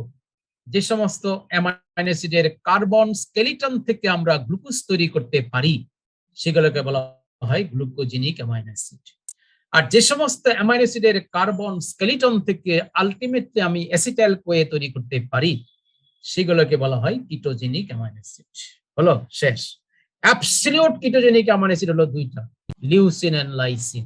আর কিছু অ্যাবসলিউট গ্লুকোজেনিক অ্যামাইনো অ্যাসিড আছে, আবার কিছু আছে mixed glucogenic as well as ketogenic. তাইলে অ্যামাইনো অ্যাসিড এবং তার কিটো অ্যাসিড, যেমন একটা অ্যালানিন, অ্যালানিনের কাছ থেকে যদি অ্যামাইনো গ্রুপটাকে সরিয়ে দেওয়া যায় তাহলে তার যে করসপন্ডিং কার্বন স্কেলিটন বা কিটো অ্যাসিড হবে তার নাম হলো পাইরুভেট। গ্লুটামিক অ্যাসিড থেকে যদি অ্যামাইনো অ্যাসিডটাকে সরিয়ে দেওয়া যায় তাহলে তার যে করসপন্ডিং কার্বন স্কেলিটন বা কিটো অ্যাসিড সেটা হবে alpha keto glutarate. Aspartic acid একটা অ্যামাইনো অ্যাসিড, সেখান থেকে তুমি যদি অ্যামাইনো গ্রুপটাকে সরিয়ে দিতে পারো তাহলে তার করসপন্ডিং অ্যামাইনো অ্যাসিড হবে কি বলে অক্সালো অ্যাসিটিক অ্যাসিড। তাহলে তুমি পাইরুভেট সম্পর্কে জেনেছো, শুনেছো আগে কার্বোহাইড্রেট মেটাবলিজমের সময়, আলফা কিটো গ্লুটারেটের নাম শুনেছো, অক্সালো অ্যাসিটিক অ্যাসিডের নাম শুনেছো। পাইরুভেট কিন্তু actually the carbon skeleton of the alanine, alpha keto glutarate is the carbon skeleton of glutamate, oxalo acetic acid is the carbon skeleton of aspartic acid. তাহলে অ্যালানিন থেকে, গ্লুটামেট থেকে, অ্যাসপার্টিক অ্যাসিড থেকে এই যে carbon skeleton গুলা তৈরি করলাম কিভাবে? By the process of deamination, মানে by removal of amino group from this amino acid. আবার আমি কিন্তু এই সমস্ত কার্বন স্কেলিটন গুলার সাথে অ্যামাইনো গ্রুপ যোগ করে আমি তার করসপন্ডিং অ্যামাইনো অ্যাসিড তৈরি করে ফেলতে পারবো। আমি যদি পাইরোভেটের সাথে একটা অ্যামাইনো গ্রুপ অ্যাড করে দিতে পারি, তাহলে কিন্তু এটা আবার অ্যালানিনে কনভার্ট হয়ে যাবে। আমি যদি আলফা কিটোগ্লুটারেটের সাথে একটা অ্যামাইনো গ্রুপ অ্যাড করতে পারি, তাহলে কিন্তু এটা হয়ে যাবে গ্লুটামেট। আমি যদি অক্সালো অ্যাসিটিক অ্যাসিডের সাথে একটা অ্যামাইনো গ্রুপ অ্যাড করতে পারি, তাহলে কিন্তু এটা হয়ে যাবে অ্যাসপার্টেট। এই যে তোমার কার্বন স্কেলিটন এর সাথে অ্যামাইনো গ্রুপ অ্যাড করে তার করসপন্ডিং অ্যামাইনো অ্যাসিড তৈরি করা, এই পদ্ধতিটাকে বলা হয় অ্যামাইনেশন। তাহলে কোনো একটা অ্যামাইনো অ্যাসিড থেকে ডিঅ্যামাইনেশন করলে পরে আমি সেই অ্যামাইনো অ্যাসিডের করসপন্ডিং কার্বন স্কেলিটনটা পাবো বা করসপন্ডিং কিটো অ্যাসিডটাকে পাবো। আর সেই করসপন্ডিং কিটো অ্যাসিডের সাথে আবার অ্যামাইনেশন করতে পারি, তাহলে তার করসপন্ডিং অ্যামাইনো অ্যাসিডটা আমি পেয়ে যাব। এই সিম্পল হিসাব। এটা হলো অ্যামাইনো অ্যাসিড পুল। এটা নিয়ে আর মাথা, মানে একটা অ্যাডাল্ট লোকের এক্সট্রা সেলুলার ফ্লুইডে মোট কতটুকু অ্যামাইনো অ্যাসিড আছে, এটি হলো অ্যামাইনো অ্যাসিড পুল। যেমন আমরা গ্লুকোজ পুলের কথা আলোচনা করেছিলাম প্রথম দিন, এরকম একটি অ্যামাইনো অ্যাসিড পুল আর কি। তো সেই অ্যামাইনো অ্যাসিড পুল মোটামুটি 100 গ্রাম। একটা অ্যাডাল্ট লোকের ইসিএফ এর মধ্যে 100 গ্রাম অ্যামাইনো অ্যাসিড আছে। তার 50% হলো গ্লুটামেট এন্ড গ্লুটামিন, 10% হলো এসেনশিয়াল অ্যামাইনো অ্যাসিড, 40% হলো আদার অ্যামাইনো অ্যাসিড। তো যাই হোক, এই অ্যামাইনো অ্যাসিড পুলটা হলো এরকম যে অ্যামাইনো অ্যাসিড পুলের মধ্যে অ্যামাইনো অ্যাসিড আসে থেকে বডি প্রোটিন থেকে, ডায়েটারি প্রোটিন থেকে, endogenous synthesis of amino acid. বডির ভিতরে কিন্তু অ্যামাইনো অ্যাসিড তৈরি হয়। কোন amino acid? Non essential amino acid. Essential amino acid কিন্তু বডিতে তৈরি হবে না। কাজে আমার বডিতে কিছু অ্যামাইনো অ্যাসিড তৈরি হয়, নন এসেনশিয়াল অ্যামাইনো অ্যাসিড, সেগুলা অ্যামাইনো অ্যাসিড পুলে আসে। বডি প্রোটিন ব্রেকডাউন হচ্ছে, প্রোটিন টার্নওভার যেটা বলছি, সেখান থেকে অ্যামাইনো অ্যাসিড আসে। আবার ডায়েটারি প্রোটিন থেকে আসে। এখন এই পুল থেকে অ্যামাইনো অ্যাসিড নানা কাজে ব্যবহার হয়। যেমন এই অ্যামাইনো অ্যাসিড পুল থেকে নিয়ে আমি নন প্রোটিন নাইট্রোজেনাস সাবস্টেন্স তৈরি করতে পারি। নন প্রোটিন নাইট্রোজেনাস সাবস্টেন্স, মানে এগুলো প্রোটিন না, তবে নাইট্রোজেনাস। কেন নাইট্রোজেনাস? কারণ এগুলো তৈরি হয় ফ্রম অ্যামাইনো অ্যাসিড। আর অ্যামাইনো অ্যাসিডের মধ্যে নাইট্রোজেন আছে, অ্যামাইনো গ্রুপ আছে, সুতরাং এটাকে নন প্রোটিন নাইট্রোজেনাস সাবস্টেন্স বলা হয়। যেমন আমি পিউরিন তৈরি করতে পারি, পাইরিমিডিন তৈরি করতে পারি, তারপরে ক্রিয়াটিন তৈরি করি, এগুলো নন প্রোটিন নাইট্রোজেনাস সাবস্টেন্স। তারপরে অ্যামাইনো অ্যাসিড থেকে ট্রান্সঅ্যামাইনেশনের মাধ্যমে আমি কার্বন স্কেলেটন তৈরি করতে পারি। ট্রান্সঅ্যামিনেশনটা কি আমি বলছি একটু পরে। আর অ্যামাইনো গ্রুপটাকে সরিয়ে দিলাম, রইল কার্বন স্কেলিটন। সেই অ্যামাইনো গ্রুপ থেকে আমি কি বলে ডিঅ্যামাইনেশন করতে পারি, করে অ্যামোনিয়া তৈরি করতে পারি, ইউরিয়া তৈরি করতে পারি, এক্সক্রিশন করতে পারি, এই তো। আর কার্বন স্কেলিটনটাকে অক্সিডাইজ করতে পারি, করে আমি পাইরুভেট পাইতে পারি, অ্যাসিটাইল কোয়ে পাইতে পারি, ইন্টারমিডিয়েটস অফ পিসিএ সাইকেল পেতে পারি। সেখান থেকে আমি গ্লুকোজ তৈরি করতে পারি, অক্সিডেশন করতে পারি টিসিএ সাইকেলে, কিটোন বডি তৈরি করতে পারি, ফ্যাটি অ্যাসিড তৈরি করতে পারি, ফ্যাট তৈরি করতে পারি, সব করতে পারি। তো যাই হোক, এগুলা তোমার জন্য অত ইম্পর্টেন্ট না, যা সেটা আইডিয়া দিলাম আর কি। হ্যাঁ, তাহলে এখন আসো নন প্রোটিন নাইট্রোজেনাস সাবস্টেন্স গুলো কি কি একটু মনে রাখো। Purine, pyrimidine, porphyrin, creatine, creatinine, neurotransmitter যেমন গেবা, গ্লুটাথিয়ন, হিস্টামিন, সেরোটোনিন, এগুলো সব অ্যামাইনো অ্যাসিড থেকে তৈরি হয়। তবে এরা কিন্তু প্রোটিন না, তবে এরা নাইট্রোজেনাস সাবস্টেন্স, বিকজ তাদের যে কনস্টিটিউয়েন্ট অ্যামাইনো অ্যাসিড তার মধ্যে নাইট্রোজেন আছে। ওকে, এইগুলা নাইট্রোজেন ব্যালেন্স বলতে বলা হয় nitrogen intake minus nitrogen loss. আমরা কতটা নাইট্রোজেন খাই প্রতিদিন আর কতটা নাইট্রোজেন লস করি, এটাকে বলা হয় এই যে ব্যালেন্সটা, ইনটেক মাইনাস লস, এই ব্যালেন্সটা হলো নাইট্রোজেন ব্যালেন্স। আমরা নাইট্রোজেন কিন্তু হাতে ধরে খাই না, তবে আমরা প্রোটিন খাই, আর সেই প্রোটিনের মধ্যে নাইট্রোজেন আছে। আমরা যতটা প্রোটিন ডেইলি খাই তার 60% হলো নাইট্রোজেন। তাহলে আমরা নাইট্রোজেন ইনটেক করতেছি in the form of protein, আর নাইট্রোজেন লস করতেছি in the form of urea, ammonia through urine. ঠিক আছে, তাহলে আমরা নাইট্রোজেন ইনটেক করতেছি through the oral route in the form of protein, আর নাইট্রোজেন লস করতেছি in the form of urea and creatinine mostly through the urine. এই ব্যালেন্সটা কিন্তু ঠিক থাকতে হবে। এবং মোস্ট ইম্পর্টেন্ট ইউরিনারি নাইট্রোজেন কারা? Urea 85%, ammonia, ammonium ion, creatinine, uric acid. মনে রাখবা এই 4টা জিনিস হলো আমার ইউরিনারি নাইট্রোজেন, এবং এগুলো তৈরি হয় ফ্রম প্রোটিন ক্যাটাবলিজম। সুতরাং আমরা নাইট্রোজেন ইনটেক করি অ্যাজ প্রোটিন, আর নাইট্রোজেন লস করি as urea, ammonia, ammonium ion, creatinine and uric acid. So আমার নাইট্রোজেন ইনটেক আর নাইট্রোজেন লস প্রতিদিন আমরা ইউরিন দিয়ে কতটা নাইট্রোজেন লস করি আর প্রোটিনের ফর্মে কতটা নাইট্রোজেন ইনটেক করি, এই দুইটা যদি সমান থাকে তাহলে আমি বলবো আমি ইন নাইট্রোজেন ইকুইলিব্রিয়াম। মানে এই ডিফারেন্সটা যদি 0 হয় তাহলে তুমি নাইট্রোজেন ইকুইলিব্রিয়ামে আসো। আর যদি ডিফারেন্সটা পজিটিভ হয়, মানে ইনটেক বেশি লস কম, তাহলে তুমি পজিটিভ নাইট্রোজেন ব্যালেন্সে আসো। কখন হয়? During growth period and during pregnancy আমরা পজিটিভ নাইট্রোজেন ব্যালেন্সে থাকি। আর যদি নেগেটিভ নাইট্রোজেন ব্যালেন্স হয়, মানে intake less than the loss, সেখানে আমার নেগেটিভ নাইট্রোজেন ব্যালেন্স হয়। তুমি এই কথাটা একটু মনে রাখবা, কখন কখন নেগেটিভ নাইট্রোজেন ব্যালেন্স পাওয়া যায়। ডায়াবেটিস মেলাইটাসে, ম্যালিগনেন্সিতে, যে কোনো প্রকার malignancy, starvation, tuberculosis, major surgery, এই কটা। ঠিক আছে, হলো। ট্রান্সঅ্যামাইনেশন মানে কি? Transfer of amino group from one amino acid to the keto acid. এগুলো নিয়ে এত বাড়াবাড়ি করার দরকার নাই, শুধু আমি একটা কথা বলবো। ট্রান্সঅ্যামাইনেশন হলো transfer of amino group from N amino acid. মনে করো এটা অ্যাসপার্টিক অ্যাসিড একটা অ্যামাইনো অ্যাসিড, আর তুমি তো জানো অ্যাসপার্টিক অ্যাসিডের করসপন্ডিং কার্বন স্কেলিটনের নামটা হলো অক্সালো acetic acid, right?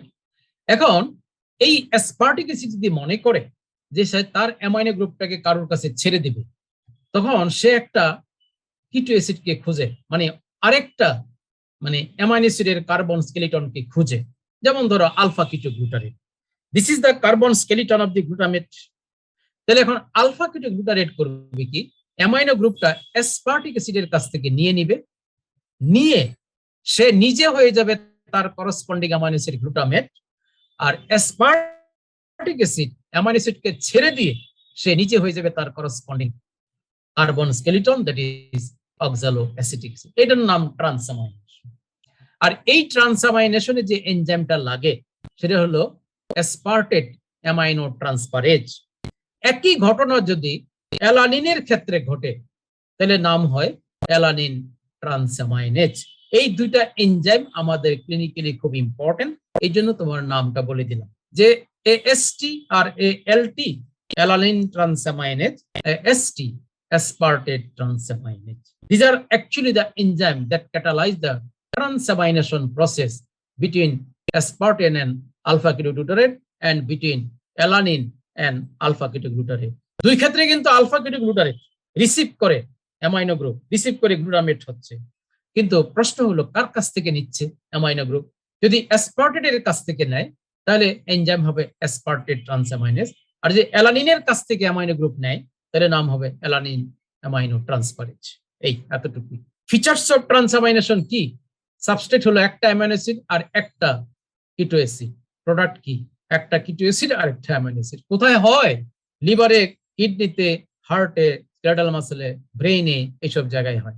Compartment cytoplasm, নেচারটা হলো অ্যাম্ফিবলিক, কারণ এখানে অ্যামাইনো অ্যাসিড ডিগ্রেডেশন হয়, আবার অ্যামাইনো অ্যাসিড তৈরিও হতে পারে, বিকজ ইট ইজ রিভার্সিবল। এই যে রিভার্সিবল, একটা অ্যামাইনো অ্যাসিড তার করসপন্ডিং কার্বোস্কেলিটন মানে হয়ে যেতে পারে, এটা এটা এটা ক্যাটাবলিক, আবার এখান থেকে আবার এখানে এসে আসতেও পারে, এটা হবে অ্যানাবলিক। তাহলে অ্যাম্ফিবলিক কি এনজাইম কি? ট্রান্সঅ্যামাইনেজ। মনে রাখবা তাহলে অ্যাম্ফিবলিক পাথে দুইটা পেয়ে গেলাম, একটা হলো টিসিএ সাইকেল আর একটা হলো ট্রান্সঅ্যামাইনেশন। একমাত্র দুইটা, তৃতীয় নাই, থার্ড নাই, এগুলো আর দরকার নাই। এবার সব ডিঅ্যামাইনেশন কি হয়? Removal of amino group from N amino acid. একটা অ্যামাইনো অ্যাসিড থেকে একটা অ্যামাইনো গ্রুপ রিমুভ করবে in the form of ammonia, এটা হলো ডিঅ্যামাইনেশন।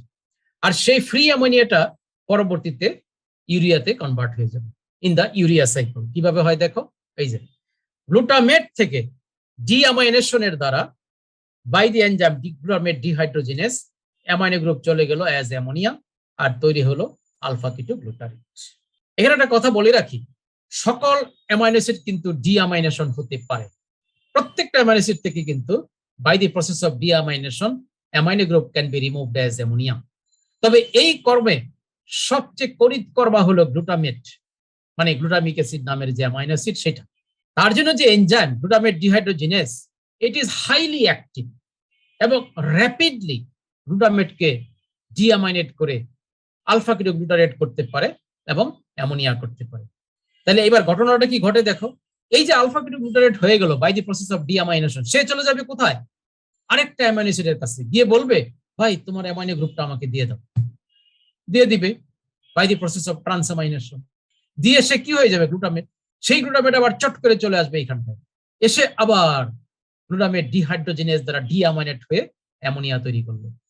তাহলে আলফা কিটোগ্লুটারেট এমন একটা মলিকুল, সে করবে কি প্রত্যেকটা অ্যামাইনো অ্যাসিডের কাছে গিয়ে ধর্ণা দিবে যে ভাই তোমার অ্যামাইনো গ্রুপটা আমাকে দাও। মানে প্রতিটা অ্যামাইনো অ্যাসিডের কাছে গিয়ে আলফা কিটোগ্লুটারেট ট্রান্সঅ্যামাইনেশন ব্যবসাতে লিপ্ত হবে। ট্রান্সঅ্যামাইনেশন বিজনেসে লিপ্ত হয়ে সে করবে কি, আলফা কিটোগ্লুটারেট করবে কি, সব অ্যামাইনো অ্যাসিডের কাছ থেকে অ্যামাইনো গ্রুপটাকে নিয়ে হয়ে যাবে গ্লুটামেট। আর সেই গ্লুটামেট চট করে চলে আসবে মাইটোকন্ড্রিয়াতে, এসে বাই গ্লুটামেট ডিহাইড্রোজিনেস সে অ্যামাইনো গ্রুপটাকে অ্যামোনিয়াতে কনভার্ট করবে। আর এই অ্যামোনিয়াটা পরবর্তীতে ইউরিয়া হয়ে যাবে। তাহলে আবার তোমার ডিঅ্যামাইনেশনের মানে সেলিয়েন্ট ফিচার কি দাঁড়াইলো? সাবস্ট্রেট গ্লুটামেট, প্রোডাক্ট হলো অ্যামোনিয়া এন্ড আলফা কিটোগ্লুটারেট। কোথায় হয়? Liver, kidney, heart, skeletal muscle. Compartment কিন্তু মাইটোকন্ড্রিয়া। ট্রান্সঅ্যামাইনেশনের কম্পার্টমেন্ট সাইটোপ্লাজম, ডিঅ্যামাইনেশনের কম্পার্টমেন্ট মাইটোকন্ড্রিয়া। এবং এটা ক্যাটাবলিক। এনজাইমটা কি লাগে? Glutamate dehydrogenase enzyme. এবার ইউরিয়া সাইকেল, ইউরিয়া অ্যামোনিয়া থেকে ইউরিয়া হয়ে গেল, এটা আমি আর কিছু বলবো না। এই যে দেখো অ্যামোনিয়া, সেই অ্যামোনিয়া থেকে কার্বামাইল ফসফেট, সাইট্রোলিন, অর্নিথিন, সাইট্রোলিন, তারপরে অ্যাসপার্টেট দিয়ে আর্জিনিন, আর্জিনেজ, ইউরিয়া। এটা তুমি বই থেকে পড়ে নিও, যদি পড়তে চাও পড়ে নিও। সোজা বলবা যে অ্যামোনিয়া তৈরি হয় মাইটোকন্ড্রিয়াতে। আর সেই মাইটোকন্ড্রিয়া থেকে অ্যামোনিয়াটা তৈরি হয় কোথা থেকে? From glutamate. কিভাবে? বাই ডিঅ্যামাইনেশন। সেই অ্যামোনিয়াটা মাইটোকন্ড্রিয়ার ভিতরে, এই যে দেখো এইটুকু পার্ট মাইটোকন্ড্রিয়া, এই যে এইটুকু, আর বাকি পার্টটা সাইটোপ্লাজমে হচ্ছে। তাহলে এই অ্যামোনিয়া থেকে পরবর্তীতে ইউরিয়া সাইকেলের মাধ্যমে তৈরি হচ্ছে ইউরিয়া। ইউরিয়া তোমার আস্তে করে এক্সক্রিট হয়ে চলে যাচ্ছে। তাহলে ইউরিয়া সাইকেলের সেলিয়েন্ট ফিচার দেখো কি? সাবস্ট্রেট কি? অ্যামোনিয়া। প্রোডাক্ট কি? ইউরিয়া। কোথায়? লিভার, একমাত্র লিভার, আর কোথাও নেই। So liver is the sole site for ketone body synthesis. Liver is the sole site for urea cycle. এই কথাগুলো মনে রাখবে। কম্পার্টমেন্ট কি? Both mitochondria and cytoplasm, like gluconeogenesis. Gluconeogenesis যেরকম দুই কম্পার্টমেন্টই হয়, কিছুটা পার্ট মাইটোকন্ড্রিয়া, কিছুটা পার্ট সাইটোপ্লাজম, ইউরিয়া সাইকেল হয়। তিনটা জিনিসকে মনে রাখবা, বোথ সাইটোপ্লাজম এবং মাইটোকন্ড্রিয়াতে ঘটে। একটা হলো ইউরিয়া সাইকেল, আর হলো গ্লুকোনিওজেনেসিস, আর হলো হিম সিনথেসিস।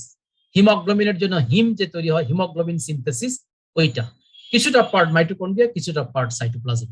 তাহলে তিনটা মেটাবলিক পাথে দুইটা মানে দিকেই হতে পারে, সাইটোপ্লাজম, মাইটোকন্ড্রিয়া, দুইটাতেই হয়। আর কি এনজাইম হলো এখানে? কার্বামাইল ফসফেট সিনথেস। এই তো মোটামুটি হয়ে গেল, আর কিছু নাই। আর তোমার ওগুলা টাইরোসিন মেটাবলিজম লাগবে না, পরফরিন, হিম, এগুলো দরকার নাই। ওকে, শেষ। এইবার আমি একটা লাস্ট চ্যাপ্টারে চলে যাই। আসো, এবার আমি লাস্ট চ্যাপ্টারে চলে আসছি।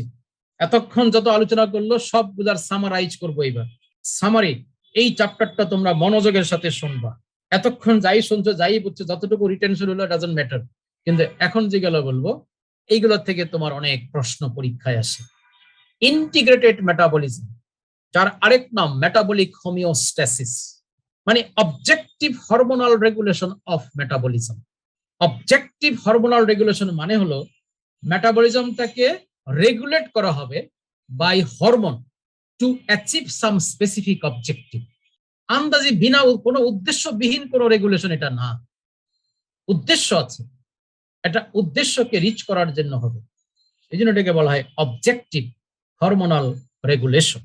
ওকে, তাহলে এই অবজেক্টিভ অফ ইন্টিগ্রেটেড মেটাবলিজম হলো ফুয়েল স্টোরেজ। যখন প্রচুর ফুয়েল ব্লাডে চলে আসবে, কখন ঘটে ঘটনাটা? মানুষটা যখন পাগলের মতো খায়, যখন খাইলাম, পাগলের মতো খাইলাম, ডাইজেশন হলো, অ্যাবজর্পশন হলো, প্রচুর পরিমাণে glucose, amino acid, fatty acid ব্লাডে চলে আসলো, তখন কি করতে হবে? এই ফুয়েল গুলাকে স্টোর করতে হবে। আবার mobilization of the storage fuel, যে ফুয়েলটা স্টোর করে রেখেছি in the form of glycogen বা in the form of fat, এটাকে মোবিলাইজ করতে হবে। যখন আমার বডিতে ফুয়েলের ক্রাইসিস দেখা দিবে, মানুষটা যখন না খেয়ে থাকে। আরেকটা হলো suitable fuel supply to all tissue in all condition. সকল পরিস্থিতিতে, যে কোনো পরিস্থিতিতে আমার কোন একটা পার্টিকুলার টিস্যুকে তার পছন্দের খাদ্য সরবরাহ করা, তার পছন্দের ফুয়েলটাকে সরবরাহ করা, এই তিনটা উদ্দেশ্য হলো আমার ইন্টিগ্রেটেড মেটাবলিজমের অবজেক্টিভ হলো আমার এই তিনটা। এই যে কথাটা বললাম যে objective hormonal regulation of the metabolism, আর সেই অবজেক্টিভ কিন্তু মূলত তিনটা। একটা হলো storage of fuel, when there is a plenty of fuel available into the blood, especially after eating, and mobilization and utilization of the storage fuel when there is crisis of the fuel, particularly during fasting and starvation. আরেকটা হলো to supply or to ensure the supply of মানে relevant fuel to the relevant tissue in all condition। ঠিক আছে, এই integrated metabolism control হচ্ছে by the hormone. কোন কোন hormone দ্বারা হচ্ছে? এই পাঁচটা হরমোন মনে রাখবা: insulin, glucagon, catecholamine, cortisol, growth hormone. এর মধ্যে ইনসুলিন ব্লাড গ্লুকোজ কমাবে, আর বাকি সবাই ব্লাড গ্লুকোজ বাড়াবে। এই পাঁচটা হরমোনের মধ্যে insulin and glucagon, they plays the primary role for integration of metabolism or for metabolic homeostasis। আর বাকি যারা আছে catecholamine, cortisol, growth hormone, they plays the supportive role। বাকিরা সাপোর্টিভ রোল প্লে করে। Most important insulin and glucagon. Counter regulatory hormone মানে anti insulin activity যাদের আছে তাদেরকে কাউন্টার রেগুলেটরি হরমোন বলা হয়। ইনসুলিন অ্যান্টাগনিস্ট তাদেরকে বলা হয়। কারা কারা? Glucagon, catecholamine, cortisol, growth hormone. কেন? Because they antagonize the activity of insulin. Antagonize the activity of insulin. Integrated মেটাবলিজমের জন্য মেজর কোন টিস্যুগুলা রোল প্লে করে? মেজর রোল প্লে করে হলো liver, muscle, adipose tissue and brain. এই চারটা টিস্যু মেজর রোল প্লে করে for metabolic homeostasis or for integrated metabolism. Fuel reserve in an adult male, fuel reserve। তাকাও কোন কোন ফর্মে ফুয়েল রিজার্ভ করি আমরা, স্টোর করি? ফ্যাট, ট্রাইএসাইলগ্লিসারল। কোথায় স্টোর করি? অ্যাডিপোস টিস্যুতে। সেটা কত percent? 85% of the total fuel storage. তারপরে প্রোটিন হিসাবে আমরা ফুয়েল স্টোর করি কোথায়? মাসলে। সেটা কত পার্সেন্ট? এই 12-14 থেকে 15%। গ্লাইকোজেন হিসাবে ফুয়েল স্টোর করি কোথায়? লিভারে অথবা মাসলে। খুবই কম, মাত্র 0.1% আর 0.4%। তাহলে দেখো আমার বডিতে যতটা ফুয়েল স্টোরেজ আছে তার 85% হলো টিজি বা ফ্যাট, আর 14 থেকে 15% হলো আমার protein. Glycogen very very negligible, very negligible. একটা অ্যাডাল্ট লোকের বডিতে মোটামুটি 21 থেকে 22 কেজি ফুয়েল স্টোর থাকে, তার 15 কেজি হলো তোমার ফ্যাট, আর 6 থেকে 7 কেজি থাকে তোমার প্রোটিন। গ্লাইকোজেন তো লিভারে থাকে 100 গ্রাম, মাসলে থাকে কত? 400 গ্রাম, খুবই কম। তাহলে আমার মেজর ফুয়েল স্টোরটা কোনটা? মেজর ফুয়েল স্টোর হলো fat, that is adipose tissue. তাহলে এবার চিন্তা করো আমার শরীরে ফুয়েল স্টোরেজ মানে স্টোরেজ ফুয়েল মেজরিটি কোনটা? মেজরিটি হলো ফ্যাট। কিন্তু আমি কি খাবারে মেজরিটি ফ্যাট খাই নাকি? মেজরিটি কি খাই আমরা? শুধু কার্বোহাইড্রেট খাই, ভাত খাই। কাজে আমরা খাই বেশি কার্বোহাইড্রেট, কিন্তু আমার বডিতে স্টোর হয় বেশি ফ্যাট। এটা কেমনে করে সম্ভব? এটা সম্ভব হলে শুধু একটাই পদ্ধতি, সেটা হলো carbohydrate very quickly converted to fat. আমরা যতটা কার্বোহাইড্রেট খাই তার 70 to 80% অফ আওয়ার ডায়েট হলো কার্বোহাইড্রেট। আমরা যে ডায়েটটা খাই প্রতিদিন তার 80%ই কার্বোহাইড্রেট থাকে, আর আমার বডিতে ফ্যাট থাকে 85%। কেমনে হয়? ওই যে conversion of carbohydrate to fat. TG versus glycogen কোনটার কি সুবিধা? টিজি যদি থাকে অ্যাজ ফুয়েল স্টোরেজ, এটার সুবিধা হলো এটা বিগ এনার্জি স্টোর, অনেক বড় একটা এনার্জি স্টোর এটা, but cannot be rapidly mobilized, খুব তাড়াতাড়ি মোবিলাইজ করা যায় না, এটা তার disadvantage. It cannot maintain the blood glucose, আমি বলেছিলাম ফ্যাট থেকে কখনো গ্লুকোজ হয় না, এটা তার disadvantage. It cannot give energy in anaerobic condition, এই তিনটা হলো তার disadvantage. Fat as a fuel storage, fat as a fuel storage, তার ডিসঅ্যাডভান্টেজ তিনটা। অ্যাডভান্টেজ হলো এটা একটা বিশাল স্টোর, একটা লোক মোটামুটি 60 থেকে 90 দিন না খেয়ে থাকতে পারে যদি তার বডিতে ভালো ফ্যাট থাকে, একটা মোটা লোক বাঁচতে পারে। ববি স্যান্ডস নামে একজন আইরিশ কি বলে প্যাট্রিয়ট ছিল, সে তার দেশের স্বাধীনতার জন্য সে হাঙ্গার স্ট্রাইক করছিল এবং 90 দিনের মাথায় গিয়ে সে মারা গেছিল। একটা আলোড়ন সৃষ্টিকারী একটা পলিটিশিয়ান ছিল, বহু আগের কথা এটা। তো ওই বাটার শরীরে অনেক ফ্যাট ছিল, যার জন্য সে প্রায় 60 থেকে 70 দিন না খেয়ে থাকতে পেরেছে, অবশেষে মারা গেছে। তাহলে এটা একটা অ্যাডভান্টেজ, বাকি তিনটা ডিসঅ্যাডভান্টেজ। এবার গ্লাইকোজেনের ক্ষেত্রে আসো, অ্যাডভান্টেজ কি, ডিসঅ্যাডভান্টেজ কি? ডিসঅ্যাডভান্টেজ হলো it's a very little store of energy, অতি অল্প কিছু এনার্জি এর মধ্যে থাকে, বেশি না। বাট অ্যাডভান্টেজ হলো ইট ক্যান র্যাপিডলি মোবিলাইজ, চট করে গ্লাইকোজেন ভেঙে গ্লুকোজ হয়ে যায়। It can maintain the blood glucose concentration and it can provide energy in anaerobic condition. তাহলে এই তিনটা হলো গ্লাইকোজেনের অ্যাডভান্টেজ, আর ভেরি লিটল স্টোর অফ এনার্জির ডিসঅ্যাডভান্টেজ। আর ফ্যাটের ক্ষেত্রে একটা মাত্র advantage, it's a big store of energy, আর তিনটা ডিসঅ্যাডভান্টেজ। এই কথাটা একটু মনে রাখো, এগুলো পরীক্ষায় তোমাকে দেয়। আরেকটা কথা মনে রাখবা যে গ্লুকোজ থেকে চট করে ফ্যাট হইতে পারে, কিন্তু ফ্যাট থেকে গ্লুকোজ কোনোদিন হতে পারে না। গ্লুকোজ থেকে চট করে প্রোটিন হইতে পারে, আবার প্রোটিন থেকে গ্লুকোজও হইতে পারে।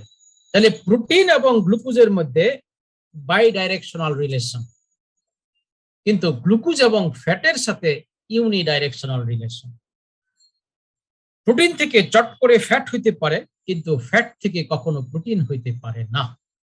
এইটা একটা মনে রাখো যে গ্লুকোজ থেকে ফ্যাট সম্ভব, প্রোটিন থেকে ফ্যাট সম্ভব, কিন্তু ফ্যাট থেকে কোনোদিন গ্লুকোজ হবে না, ফ্যাট থেকে কোনোদিন প্রোটিন হবে না।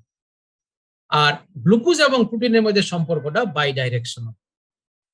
ইনসুলিনের ফাংশন কি, এইগুলা বই থেকে পড়বা, সাংঘাতিক ইম্পর্টেন্ট জিনিস এগুলো, এইগুলোই তোমার পরীক্ষায় আসে। Uptake and utilization of the glucose, মানে গ্লুকোজ আপটেকে সাহায্য করে, এবং গ্লাইকোলাইসিসের যে সমস্ত এনজাইম গুলো আছে সেই এনজাইম গুলোকে স্টিমুলেট করে, টিসিএ সাইকেলের এনজাইমকে স্টিমুলেট করে, পাইরুভেট অক্সিডেশন করে অ্যাসিটাইল-CoA তৈরি করার জন্য যে এনজাইম পাইরুভেট ডিহাইড্রোজেনেজ, সেটাকেও স্টিমুলেট করে।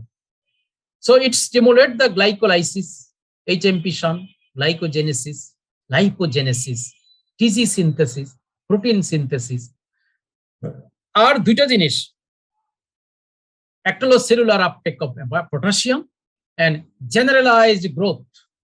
গ্রোথ হরমোন একা কিন্তু গ্রোথ করতে পারে না, গ্রোথ হরমোনের growth hormone activity is facilitated by the insulin. ঠিক আছে, তাহলে এই কয়েকটা ফাংশন ইনসুলিনের একদম মুখস্থ করে ফেলবো, মুখস্থ, কোনো ছাড় দেওয়া যাবে না এখানে। কোন কোন জিনিসকে ইনহিবিট করে ইনসুলিন? গ্লাইকোজেনোলাইসিসকে ইনহিবিট করে, গ্লুকোনিওজেনেসিসকে ইনহিবিট করে, লাইপোলাইসিসকে ইনহিবিট করে, প্রোটিওলাইসিসকে ইনহিবিট করে, কিটোজেনেসিসকে ইনহিবিট করে। এই জন্য ইনসুলিনের নাম দিয়েছে অ্যানাবলিক হরমোন। সে ভাঙতে বিশ্বাসী না, সে গড়তে বিশ্বাসী, সে গড়ে সিনথেসিসে বিশ্বাসী, কিন্তু ব্রেকডাউনে বিশ্বাসী না। এই জন্য এটাকে অ্যানাবলিক হরমোন বলা হয়। গ্লুকাগনের ফাংশন কি? ইট স্টিমুলেট দ্য গ্লাইকোজেনোলাইসিস, ভাঙ্গা ভাঙ্গি কাজ যত সব গ্লুকাগনের। It stimulate the gluconeogenesis, it stimulate the lipolysis, it stimulate the fatty acid oxidation বা beta oxidation, it stimulate the ketogenesis বা কিটোন বডি সিনথেসিস। ইনহিবিট করে কোন কোন কাজ? গ্লাইকোজেনেসিসকে ইনহিবিট করে, মানে কোনো কিছু তৈরি হোক এটা সে চায় না। লাইপোজেনেসিস, ফ্যাটি অ্যাসিড সিনথেসিসকে সে ইনহিবিট করে, ফ্যাট সিনথেসিসকে ইনহিবিট করে, গ্লাইকোলাইসিসকে ইনহিবিট করে। মানে গ্লুকাগনের কাজ হলো খালি ভাঙ্গা, ভাঙ্গ, গড়া গড়া গড়া, কোনো তার কাজ নেই, মানে সিনথেসিস তার মানে চরিত্রের মধ্যে নাই। গ্লুকাগনের চরিত্রের মধ্যে খালি ভাঙ্গ। এই জন্য গ্লুকাগনকে বলা হয় ক্যাটাবলিক হরমোন। তাহলে ইনসুলিনের চরিত্র হলো গড়, সিনথেসিস করো, ভাঙ্গা ভাঙ্গির মধ্যে নাই। আর গ্লুকাগনের চরিত্র হলো খালি ভাঙ্গ, সিনথেসিসের মধ্যে নাই। এই জন্য ইনসুলিন অ্যানাবলিক হরমোন আর গ্লুকাগনকে বলা হয় ক্যাটাবলিক হরমোন। ক্যাটাকোলেমাইনের ফাংশন কি? কিছু metabolic function: stimulate glycogenolysis, inhibit গ্লুকোনিওজ মানে গ্লাইকোজেনেসিস। গ্লাইকোজেনকে ভাঙতে সাহায্য করে, কিন্তু গ্লাইকোজেন তৈরিতে সে সাহায্য করে না। লাইপোলাইসিস করে, আর it increases the blood glucose concentration and free fatty acid concentration. কারণ সে তো গ্লাইকোজেনোলাইসিস করতেছে, অতএব ব্লাড গ্লুকোজ বাড়বে। সে তো লাইপোলাইসিস করতেছে, অতএব ফ্রি ফ্যাটি অ্যাসিড বাড়বে। এটা হলো তার metabolic function of catecholamine. Cardiovascular function কি ক্যাটাকোলেমাইনের? Increases the heart rate, increases the cardiac excitability, increases the cardiac contraction, causes vasoconstriction, and increases the blood pressure. এই ফাংশন গুলো একেবারে চোখের সামনে রাখতে হবে, এগুলোর উপর তোমার অনেক প্রশ্ন আছে। কর্টিসলের ফাংশন কি? কিছু আছে metabolic function. Decreases the peripheral glucose uptake, ইনসুলিনের উল্টা কাজটা করবে। ইনসুলিন আপটেক বাড়ায়, সেলের ভিতরে গ্লুকোজকে পাঠায় দেয়। আর cortisol decreases the peripheral glucose uptake, এবং ইট স্টিমুলেট দ্য গ্লুকোনিওজেনেসিস, তাহলে নতুন নতুন গ্লুকোজ তৈরি হবে। এই দুইটা পদ্ধতির দ্বারা সে ব্লাড গ্লুকোজ লেভেল বাড়িয়ে দেয়।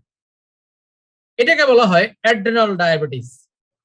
যদি কারোর কুশিং সিনড্রোম থাকে, দেখবা প্রচুর কর্টিসল আর তার ব্লাড গ্লুকোজ লেভেল সবসময় হাই।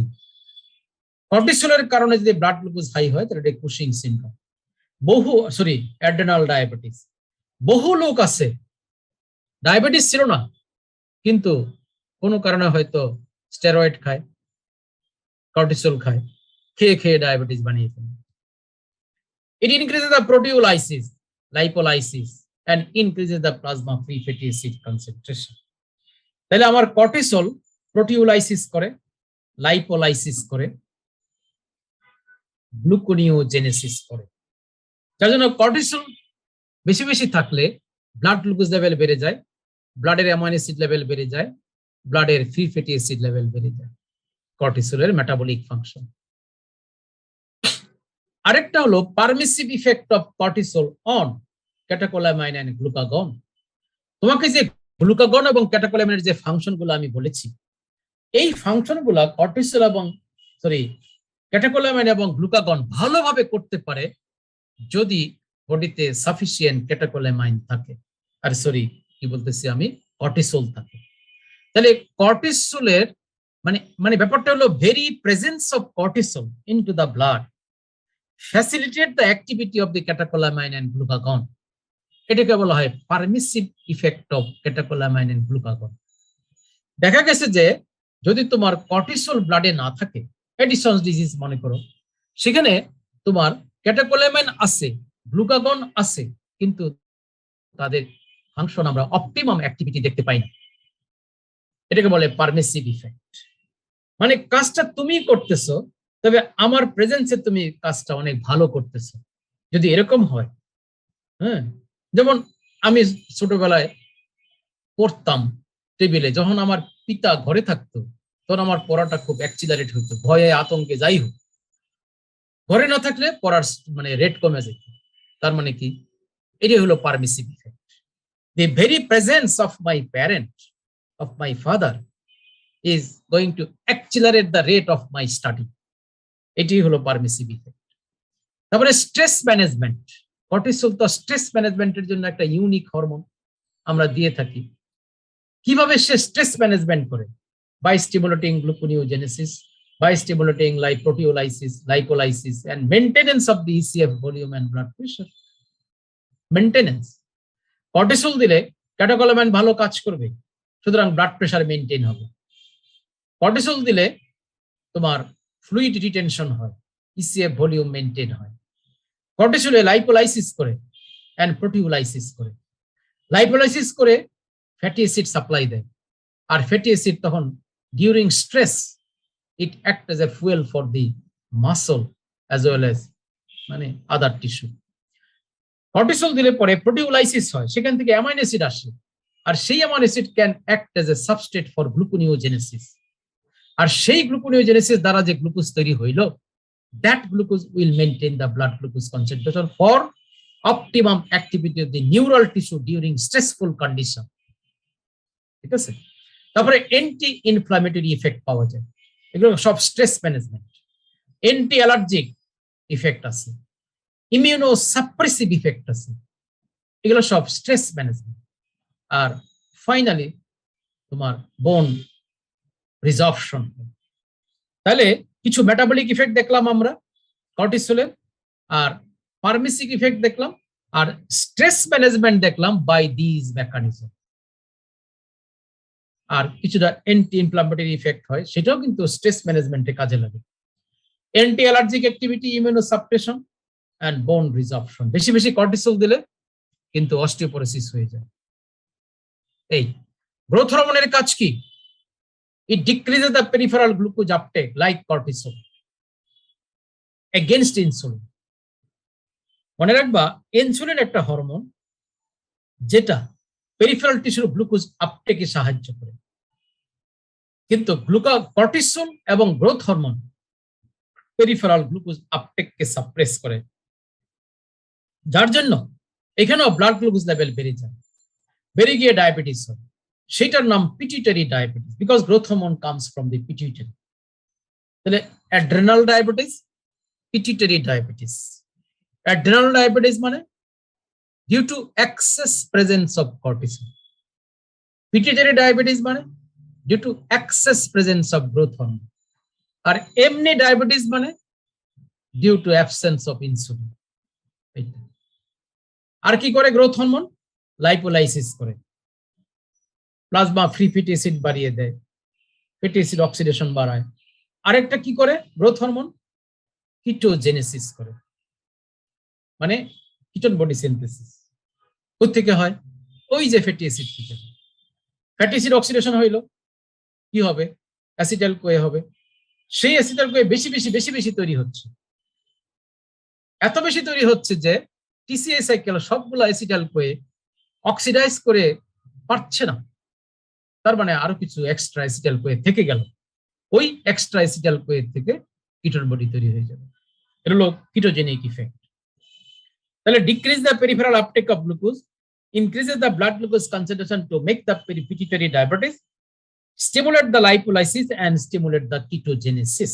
এই কয়েকটা hormone function growth hormone.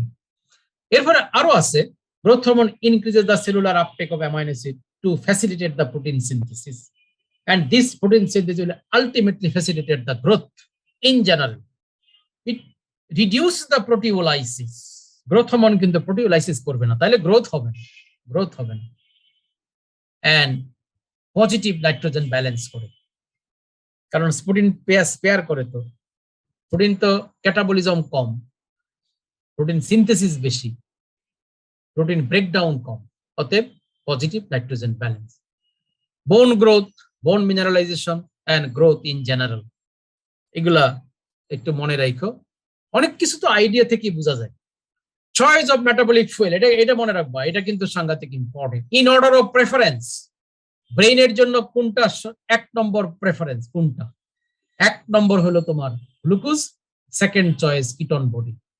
Skeletal muscle এক নম্বর চয়েস কোনটা? গ্লুকোজ। সেকেন্ড চয়েস কোনটা? Fatty acid. থার্ড চয়েস কোনটা? Ketone body. হার্টের প্রথম চয়েস কোনটা? Fatty acid. সেকেন্ড চয়েস কোনটা? Ketone body. থার্ড চয়েস কোনটা? গ্লুকোজ। বলে যে না পারতে আমার হার্ট অল্প কিছু গ্লুকোজ ইউটিলাইজ করে, সেটা মাত্র 10%, মাত্র 10%। আরবিসির জন্য কোনটা ফুয়েল? Absolutely glucose. তোমার এই লিভারের ফুয়েল মনে রাখার দরকার নাই, বিকজ লিভারের ফুয়েল নিয়ে তোমার কোনো প্রশ্ন হবে না, হয় না। ফুয়েল নিয়ে প্রশ্ন হবে তোমার ব্রেইন বা neuron, skeletal muscle, heart, RBC. এদের ফুয়েল প্রেফারেন্সটা মনে রাখবা, ঠিক আছে? তাহলে মোটা দাগে ব্রেইনের জন্য হলো গ্লুকোজ, স্কেলেটাল মাসলের জন্য glucose and fatty acid, to some extent ketone body, আর নিউরনের জন্য গ্লুকোজ প্রাইমারিলি এবং প্রলং স্টারভেশনে গিয়ে কিটোন বডি। হার্টের জন্য প্রাইমারি হলো fatty acid, second choice ketone body. একদম না পারতে কিছু গ্লুকোজ নেই। আর আরবিসিতে কেবল মাত্র গ্লুকোজ। এইটা একটু দেখো, একটু মনে রাখো, মানে চেষ্টা করো আর কি। এটা তোমার হলো নিজের একটা ইন্টারেস্টের জন্য দেখো এটা কি। ব্রেইন যখন প্রচুর খাবার থাকে, ওয়েল ফিট কন্ডিশন, গ্লুকোজ খাবে। ফাস্টিং, গ্লুকোজ খাবে। ফাস্টিং মানে হলো 24 ঘন্টা না খেয়ে থাকে, up to 24 hour. Short starvation হলো মোটামুটি 1 সপ্তাহ না খেয়ে থাকলাম। প্রলং স্টারভেশন হলো 1 সপ্তাহের বেশি, 2 সপ্তাহ, 3 সপ্তাহ যাব না খেয়েছে। ওয়েল ফিট কন্ডিশনে ব্রেন খাবে গ্লুকোজ, ফাস্টিং এ গ্লুকোজ, শর্ট স্টারভেশনে গ্লুকোজ, প্রলং স্টারভেশনে গেলে তার তখন সে কিটোন বডি নেয়। বাট তখনও সে গ্লুকোজকে ছাড়ে না। 70% এনার্জি সাপ্লাই হয় বাই কিটোন বডি, আর 30% তখনও সে গ্লুকোজ নেবে। তাহলে দেখো ব্রেইনের প্রেফারেন্সটা কিরকম। কার্ডিয়াক মাসল প্রথমে fatty acid, well fit condition, fasting কন্ডিশনে fatty acid, short starvation fatty acid, তখন সে কিছুটা গ্লুকোজ কে বলে কিটোন বডিও নেওয়ার চেষ্টা করে কার্ডিয়াক মাসল, বিকজ শর্ট স্টারভেশনে কিন্তু বডিতে কিটোন বডি তৈরি হওয়া শুরু হয়। প্রলং স্টারভেশনে রিভার্স হয়ে যায়, কিটোন বডি এবং ফ্যাটি অ্যাসিড। কেন রিভার্স হয়? কার স্বার্থে? স্বার্থটা কিন্তু ব্রেইনের। দেখো কার্ডিয়াক মাসল ফ্যাটি অ্যাসিড এইখানে এসেও fatty acid, short starvation fatty acid, কিছুটা কিটোন বডি সে ইউটিলাইজ করে। যখন প্রলং স্টারভেশন হয় তখন কার্ডিয়াক মাসল তাকিয়ে দেখে ব্রেইনের দিকে তাকায় দেখে ব্রেন তো বেচারা এখন সমানে কিটোন বডি খাইতেছে, তাহলে আমি তাকে ছেড়ে দিই। তখন কার্ডিয়াক মাসল করে কি, কিটোন বডি মানে মানে হার্ট কিটোন বডি তখন টেক আপ করে ফ্যাটি অ্যাসিডটাকে সেকেন্ড চয়েসে নিয়ে যায়। কেন নিয়ে যায় কারণটা আমি বলতেছি। তো শর্ট স্টারভেশনে হার্টের 1 নম্বর চয়েস ছিল ফ্যাটি অ্যাসিড, 2 নম্বর চয়েস ছিল কিটোন বডি। প্রলং স্টারভেশনে হার্টের চয়েসটা চেঞ্জ হয়ে গেল, 1 নম্বর চয়েসে চলে আসলো কিটোন বডি, 2 নম্বর চয়েসে চলে গেল ফ্যাটি অ্যাসিড। কেন? সে দেখতেছে যে এখন তো ব্রেইন টোটালি ডিপেন্ডেন্ট হয়ে গেছে ওভার দ্য কিটোন বডি। তো ফ্যাটি অ্যাসিডটাকে আমি স্পেয়ার করি, কার্ডিয়াক মাসল ফ্যাটি অ্যাসিডকে স্পেয়ার করলো। বডি মেটাবলিক সিস্টেম করবে কি, এই ফ্যাটি অ্যাসিড থেকে অক্সিডেশন করে অ্যাসিটাইল কোয়ে বানাবে, অ্যাসিটাইল কোয়ে থেকে সে কিটোন বডি বানাবে, আর সেই কিটোন বডি ব্রেইনে যাবে এবং কার্ডিয়াক মাসলও তখন কিটোন বডিকে আনন্দের সাথে খাবে।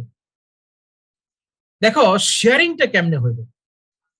কার্ডিয়াক মাসল যদি মনে করতো যে আমি ফ্যাটি অ্যাসিড খাইতেছি, আমি ফ্যাটি অ্যাসিড ছাড়বো না, আমি কি ব্রেইনের চেয়ে কম নাকি, ছাড়বো না, তাহলে কিন্তু ব্রেইন বিপদে পড়তো। কারণ ব্রেইনের ভিতরে কিন্তু ফ্যাটি অ্যাসিড ঢুকতে পারে না, কিন্তু ঢুকতে পারে কে, কিটোন বডি ঢুকতে পারে। তখন হার্ট এখানে একটা গ্রেট কাজ করে।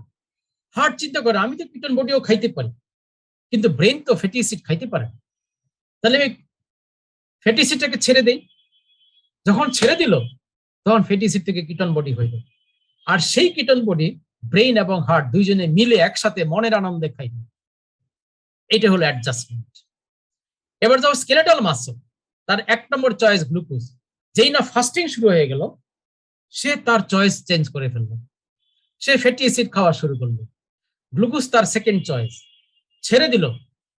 কার জন্য ছাড়লো কিন্তু ফর ব্রেইনের জন্য সে গ্লুকোজকে স্পেয়ার করলো। For brain. যখন শর্ট স্টারভেশন শুরু হয়ে গেল তখন স্কেলেটাল মাসল এবার কিটন বডি খাওয়া শুরু করলো, ফ্যাটি অ্যাসিডটিকে স্পেয়ার করলো। কার জন্য? ফর হার্টের জন্য ফ্যাটি অ্যাসিডকে সে স্পেয়ার করলো, কিটন বডি খাওয়া শুরু করলো। আর প্রলং স্টারভেশনে সে ফ্যাটি অ্যাসিড খাওয়া শুরু করে, কিটন বডিকে স্পেয়ার করে। কার জন্য? Both for brain and heart. এই দেখো, ব্রেন, হার্ট, স্কেলেটাল মাসল, এদের মধ্যে কিরকম একটা হারমোনি, কিরকম একটা দেওয়া নেওয়া, কত সুন্দর একটা সুসম্পর্ক। এটা একটা লেসন আমাদের জন্য। আমরা যেন খাবার নিয়ে আমাদের মধ্যে, নিজেদের মধ্যে, পরিবারের সদস্যদের মধ্যে বা আত্মীয় স্বজনের মধ্যে বা গণমানুষের মধ্যে এরকম একটা শেয়ারিং ব্যবসা যেন করি। শেয়ার করো, কে কোনটা বেশি প্রেফার করে দেখো, তার জন্য তুমি এটা ছেড়ে দাও। এগুলো লেসন, বুঝছো? ফিলসফি। আমি এক জায়গায় একটা বক্তৃতা দিয়েছিলাম একবার, ফিলসফি অফ মেটাবলিজম, মানে মেটাবলিজম থেকে আমার জীবনের শিক্ষা কি, এই যে এগুলো। তারপরে লিভার দেখো, কিটন বডি তৈরি করে কিন্তু নিজে খায় না, কিরকম স্যাক্রিফাইস, আনথিঙ্কেবল স্যাক্রিফাইস। এটা ফিলসফি। মেটাবলিজম এই ফিলসফি আমাকে শিখিয়েছে। স্যাক্রিফাইস। মেটাবলিজমকে এত কঠিন করে দেখার কিছু নাই। মেটাবলিজমের ভিতরে অনেক ফিলসফি আছে, অনেক সাহিত্য আছে, অনেক কোঅপারেশন আছে, অনেক লেসন আছে। এগুলো বুঝতে হবে, বুঝলে মেটাবলিজম ইন্টারেস্টিং। তাহলে এটা মনে রাখো, brain, heart, skeletal muscle. Liver দরকার নেই, লিভার তো বেশিরভাগ সময় ফ্যাটি অ্যাসিড খায় আর গ্লুকোজও খেতে পারে। ব্রেন, হার্ট, স্কেলেটাল মাসল, এই জায়গাটা তোমরা একটু মনে রাখবে। এই জায়গাটা ওকে, হয়ে গেল, এটার দরকার নেই। এইটুকু জানলি তোমার চলবে। ওয়েল ফিট কন্ডিশনে উইদিন 4 আওয়ার্স যেটা হয়, প্রচুর সাবস্ট্রেট থাকে, খাইলাম মাত্র, ব্লাডের মধ্যে প্রচুর glucose, amino acid, fatty acid.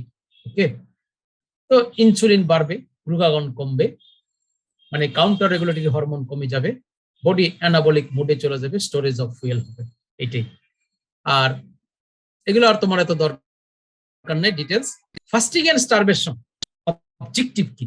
Objective হলো সাবস্ট্রেটের ক্রাইসিস হয়ে গেছে, সুতরাং ইনসুলিন কমে যাবে, গ্লুকাগন বেড়ে যাবে, কাউন্টার রেগুলেটরি হরমোন গুলো বেড়ে যাবে, বডি ক্যাটাবলিক মোডে চলে যাবে এবং স্টোর করা ফুয়েলটাকে ইউটিলাইজ করা শুরু করবে। এগুলো হলো অবজেক্টিভ। আর ওয়েল ফিট কন্ডিশনে ফুয়েল স্টোর করবে, শুধু স্টোর করবে। আর এই স্টারভেশনের অবজেক্টিভ হলো এটা, যে to maximize the TG utilization. Fasting স্টারভেশনের অবজেক্টিভ এইটা, এতক্ষণ বডিতে স্টোর করছি টিজি, এইবার এটাগুলো ব্যবহার করো, maximize, accelerate the ketogenesis, minimum protein catabolism, maintenance of the blood glucose. এগুলো তার অবজেক্টিভ থাকে ফাস্টিং কন্ডিশন। বেশি বেশি টিজিকে ইউটিলাইজ করো, বেশি বেশি কিটোজেনেসিস করো, প্রোটিন ক্যাটাবলিজম কম করো, আর ব্লাড গ্লুকোজ লেভেলটা মেইনটেইন করার চেষ্টা করো, to run the TCA cycle and to supply fuel to the neuron energies. এই তো ইন্ডিভিজুয়াল টিস্যুর এই ঘটনা তোমার দরকার নেই, এগুলো তোমার লাগবে না। এবার আমি শেষ করি, আর একটু সামারাইজ করে আমরা শেষ করি। এগুলা তোমার দরকার নেই, অলরেডি আলোচনা হয়ে গেছে। আসো, এগুলো থেকে পরীক্ষায় প্রশ্ন আসে, এগুলা মনে রাখবা। কোন কোন পাথওয়ে সাইটোপ্লাজমে পাওয়া যায়? Glycolysis, glycogenesis, glycogenolysis, HMP shunt, lipogenesis, TG synthesis, lipolysis, cholesterol synthesis, lipoprotein metabolism, transamination. কেমনে মনে রাখবা? এত কিছু মনে রাখার পথ কিছু আছে, যে কোনো একটা মনে রাখি, যে মাইটোকন্ড্রিয়াতে কোনটা কোনটা হয়। TCA cycle, beta oxidation of fatty acid, respiratory chain, ketogenesis, oxidative deamination, oxidation of pyruvate to acetyl-CoA and oxidation of alcohol. 6 নম্বরটা দরকার নাই, কিন্তু এইটুকু মনে রাখো। TCA cycle, beta oxidation, electron transport chain, ketogenesis, oxidative deamination, oxidation of pyruvate to acetyl-CoA। ঠিক আছে, তুমি একটা মনে রাখো না, তাহলে বাকিটা বাই এক্সক্লুশন ক্রাইটেরিয়া তুমি এমসিকিউ আনসার করে ফেলতে পারবে। কোন কোন পাথে বোথ মেটাবলিক মানে সাইটোপ্লাজম এবং মাইটোকন্ড্রিয়াতে হয়, তিনটা কথা বলেছিলাম। একটা হলো urea cycle, gluconeogenesis, porphyrin and him synthesis. এই তিনটা মুখস্থ করে ফেলো, যেটা বোথ মাইটোকন্ড্রিয়া এবং সাইটোপ্লাজম টাচ করে। আর এইখানে তুমি এই পাঁচটা কথা মনে রাখো, এই পাঁচটা, বাকিগুলো আর মুখস্থ করার দরকার নেই। TCA cycle, beta oxidation of fatty acid, respiratory chain, ketogenesis, oxidative deamination, oxidation of pyruvate to acetyl। এই পাঁচটা মনে রাখো, মানে কি বলে মাইটোকন্ড্রিয়ার জন্য, আর বোথ মাইটোকন্ড্রিয়া সাইটোপ্লাজম তিনটা। ওকে, হ্যাঁ এগুলো তো আর লাগবে না তোমার অতটা। দেখো অয়েল ফিট কন্ডিশনে খাবার পর পর কোন কোন জিনিস হবে? গ্লাইকোজেনেসিস হবে, গ্লাইকোলাইসিস এন্ড গ্লুকোজ অক্সিডেশন হবে, লাইপোজেনেসিস হবে, টিজি সিনথেসিস হবে, প্রোটিন সিনথেসিস হবে। খাওয়ার পরে আমার এই ঘটনাগুলো ঘটবে। পেটে যদি খাদ্য থাকে তাহলে খাওয়ার পর পর এই ঘটনাগুলো, glycogenesis, lipogenesis, TG synthesis, protein synthesis. মানে glycogen synthesis, fatty acid synthesis, TG synthesis, protein synthesis, সেই সাথে গ্লাইকোলাইসিস মানে এবং গ্লুকোজ অক্সিডেশন, এটা হবে।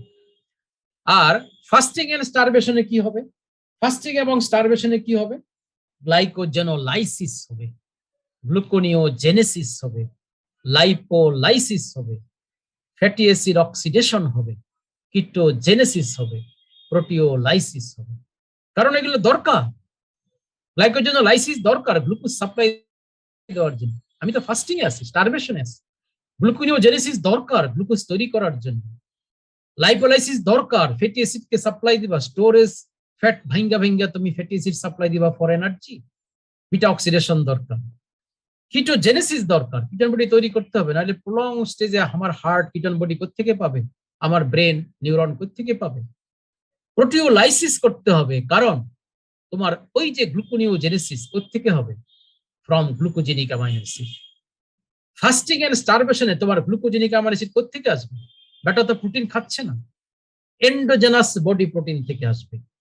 তাহলে এন্ডোজেনাস প্রোটিওলাইসিস হইতে হবে।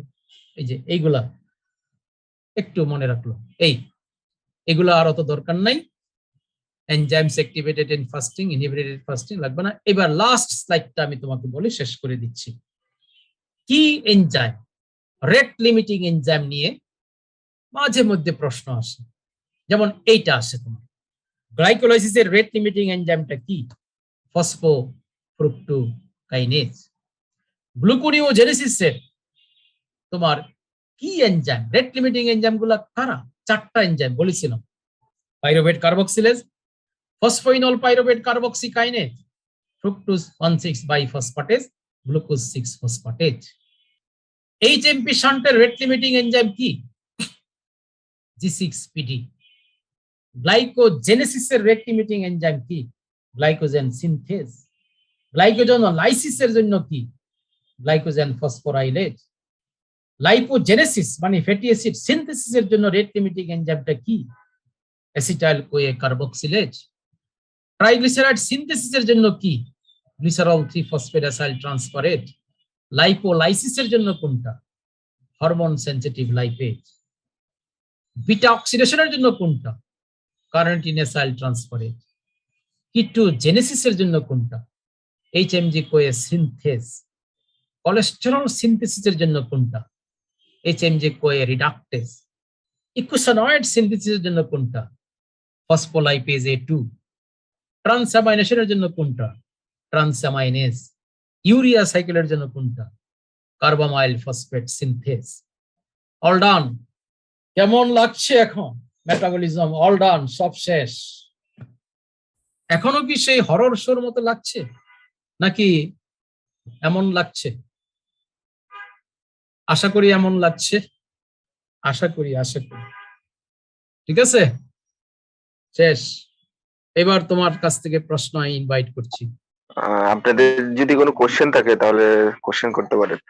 আসসালামু আলাইকুম স্যার। বলো।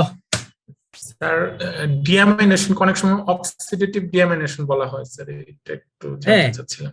ডিঅ্যামাইনেশনে হয় কি, গ্লুটামেট থেকে অ্যামাইনো গ্রুপটা চলে যায়, আবার সেখানে রিমুভাল অফ হাইড্রোজেন হচ্ছে, এনএডি করে কি বলে তোমার হাইড্রোজেনটাকে অ্যাকসেপ্ট করে এনএডিএইচ হচ্ছে। তাহলে ডিঅ্যামাইনেশনে দুইটা ঘটনা একসাথে ঘটে, এক হলো removal of amino group in the form of ammonia, পাশাপাশি রিমুভাল অফ হাইড্রোজেন মানে ডিহাইড্রোজিনেশন হচ্ছে।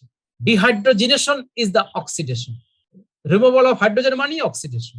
তাহলে গ্লুটামেট কিন্তু এখানে অক্সিডেশনও হচ্ছে আবার ডিঅ্যামাইনেশনও হচ্ছে, এই জন্য নাম দিচ্ছে অক্সিডেটিভ ডিঅ্যামাইনেশন।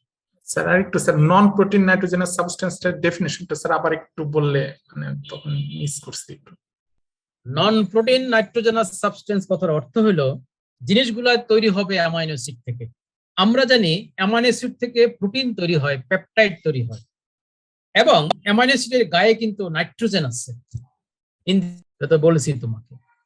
সুতরাং অ্যামাইনো অ্যাসিডের গায়ে নাইট্রোজেন আছে, সুতরাং তুমি অ্যামাইনো অ্যাসিড দ্বারা যাহাই তৈরি করবা সেগুলোই নাইট্রোজেনাস সাবস্টেন্স।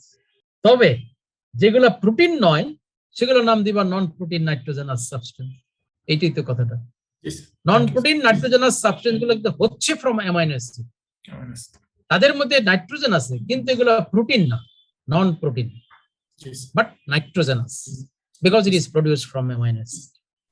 Thank you. আর কারো কোনো প্রশ্ন নাই কেন? সবাই কি সারা আহত না নিহত বুঝতেছি না তো। আসসালামু আলাইকুম স্যার। বলো, ডায়াবেটিক বলো। যেটা বলছেন অ্যাড্রিনাল ডায়াবেটিস আর পিটুইটারি ডায়াবেটিস, স্যার এটা আরেকবার বললে একটু ভালো হতো। অ্যাড্রিনাল ডায়াবেটিস মানে স্যার মিনিংটা বুঝি নাই। তোমার কর্টিসল, কর্টিসলের কাজ হলো পেরিফেরাল গ্লুকোজ আপটেক কমিয়ে দেয়, মানে ইনসুলিন অ্যান্টাগনিস্টিক অ্যাক্টিভিটি করে। ঠিক আছে, ইনসুলিন তো গ্লুকোজ আপটেক বাড়ায়, ব্লাড গ্লুকোজ কমায়, কিন্তু কর্টিসল তার বিপরীত কাজ করে, যার জন্য ব্লাড গ্লুকোজ লেভেল বেড়ে যায়। বেড়ে গেলে ডায়াবেটিস হয়। কেন হইল? Because of the excess cortisol. আর এই কর্টিসল তৈরি হয় কোথায়? তৈরি হয় কিন্তু অ্যাড্রেনাল কর্টেক্সে। সুতরাং অ্যাড্রেনাল কর্টেক্সে যদি কোনো সমস্যা হয়, সেখান থেকে যদি বেশি বেশি কর্টিসল তৈরি হয়, তাহলে আবার ব্লাড লেভেল, ব্লাডের গ্লুকোজ পাবে, ডায়াবেটিস হবে। এই জন্য এটার নাম দিয়েছে অ্যাড্রেনাল ডায়াবেটিস, মানে hyperglycaemia due to excess cortisol activity as a result of the excess release of cortisol from adrenal cortex, adrenal gland. এই জন্য নাম দিলাম অ্যাড্রেনাল ডায়াবেটিস। আর পিটুইটারি ডায়াবেটিস হলো পিটুইটারি থেকে তৈরি হয় গ্রোথ হরমোন।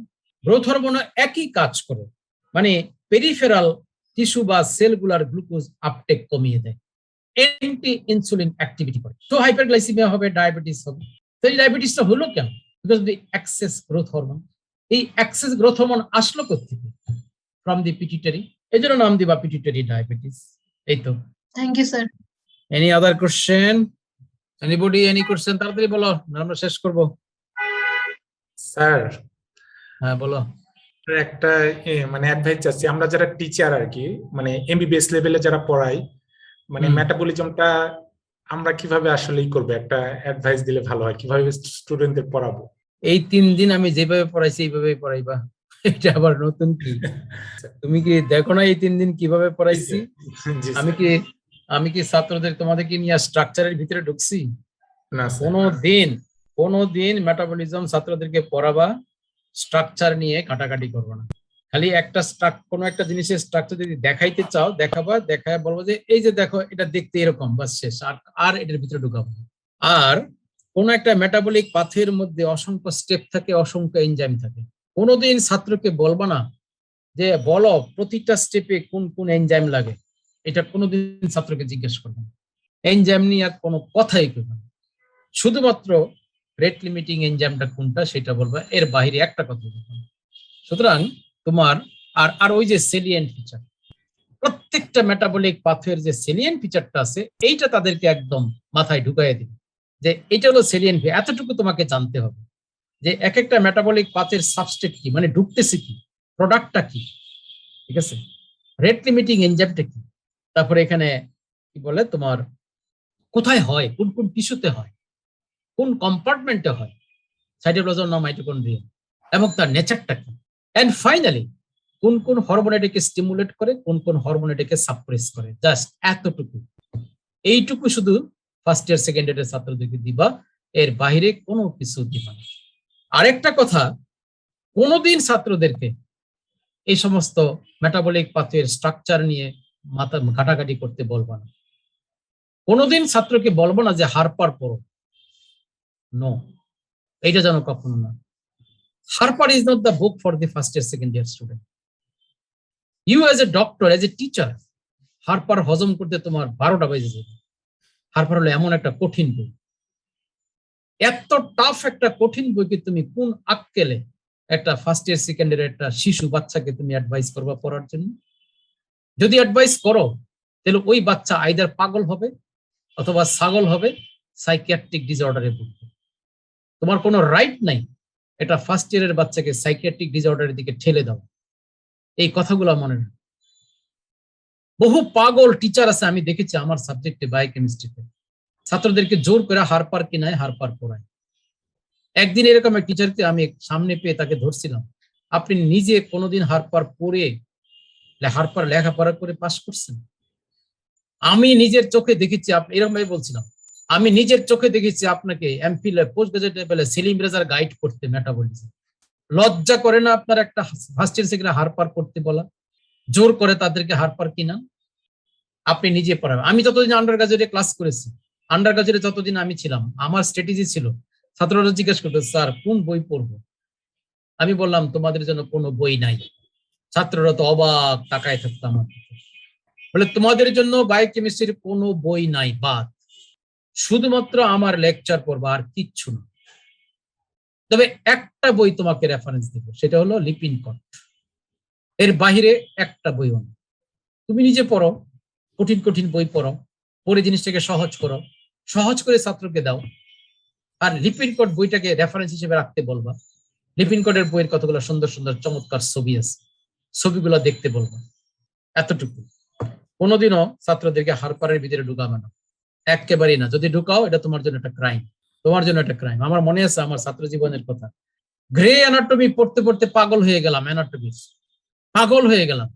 স্যাডিস্ট কতগুলো অ্যানাটমি টিচার ছিল, এরা এই ঘটনাটা ঘটাইল। সেকেন্ড ইয়ারে যখন আসলাম তখন একজন টিচার আসলো, অ্যানাটমি টিচার, সালাম স্যার, মারা গেছে, আল্লাহ ওনাকে বেহেশত নসিব করুন। উনি এসে প্রথম দিনের প্রথম ক্লাসে আমাদেরকে বললো, তোমরা কেউ গ্রে অ্যানাটমি পড়বা না, grey anatomy is not your book, তোমরা শুধু কানিংহাম পড়বো। আর তখন তো বিডি 84 ছিল না, এই সমস্ত ইন্ডিয়ান বই ছিল না, আর যে লাস্ট নামে একটা বই ছিল, শুধু ওইটা পড়বো, আর কিচ্ছু পড়বো না। These are the teacher.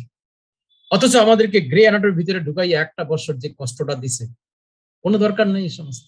এই যে এখন আজকাল ফার্স্ট ইয়ার সেকেন্ড ইয়ারের ছাত্ররা গ্রে অ্যানাটমি পড়ে, একেবারেই পড়ে না। কত সুন্দর সুন্দর মানে কিছু ইন্ডিয়ান বই বাইরে গেছে।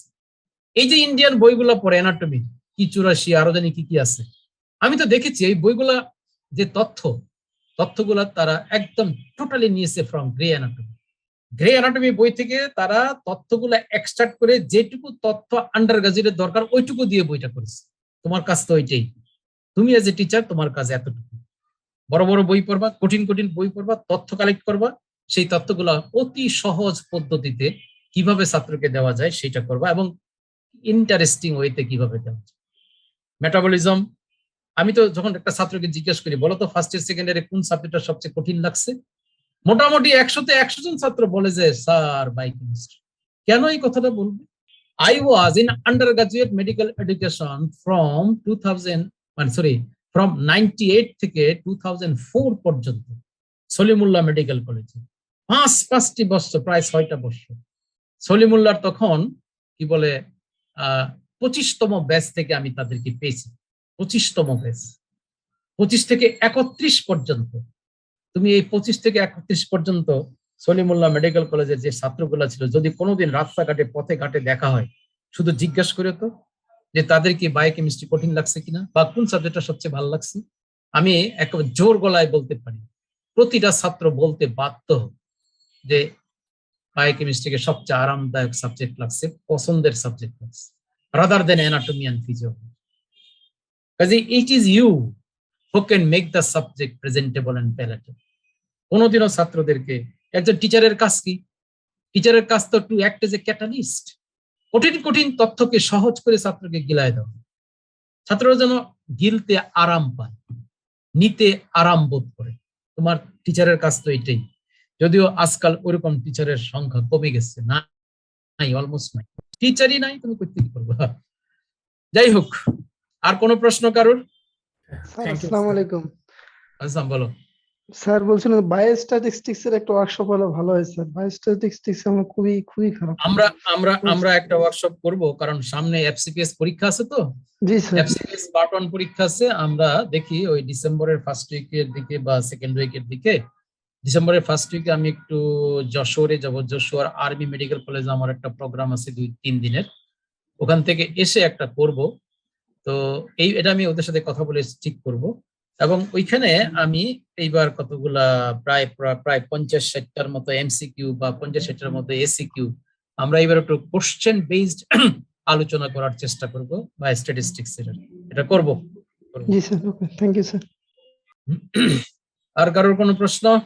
1990 সাল থেকে মাস্টারি জীবন শুরু করছি from Dhaka medical college as lecturer.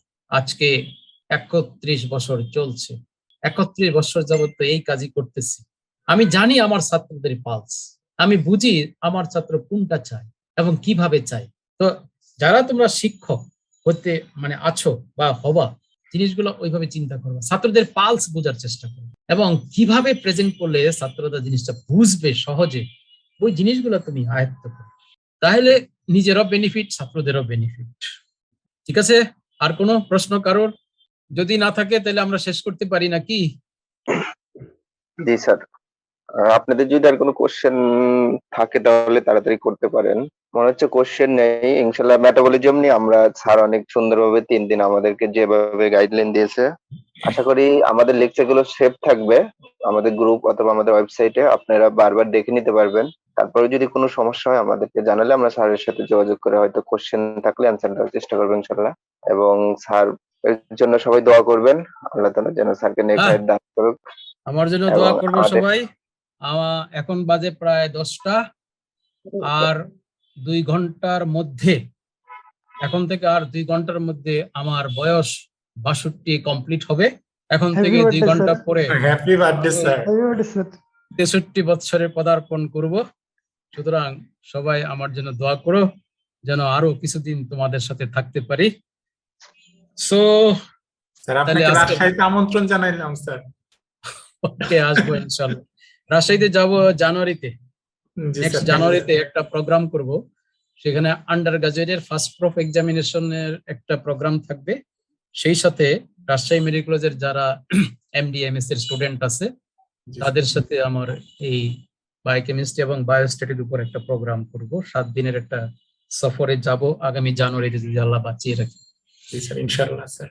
তো ঠিক আছে, সবাই ভালো থাকো, সুস্থ থাকো, আর আমার জন্য দোয়া করো। ওকে, আল্লাহ হাফেজ, গুড নাইট। আসসালামু আলাইকুম স্যার। ওয়ালাইকুম আসসালাম। ধন্যবাদ স্যার। Okay sir.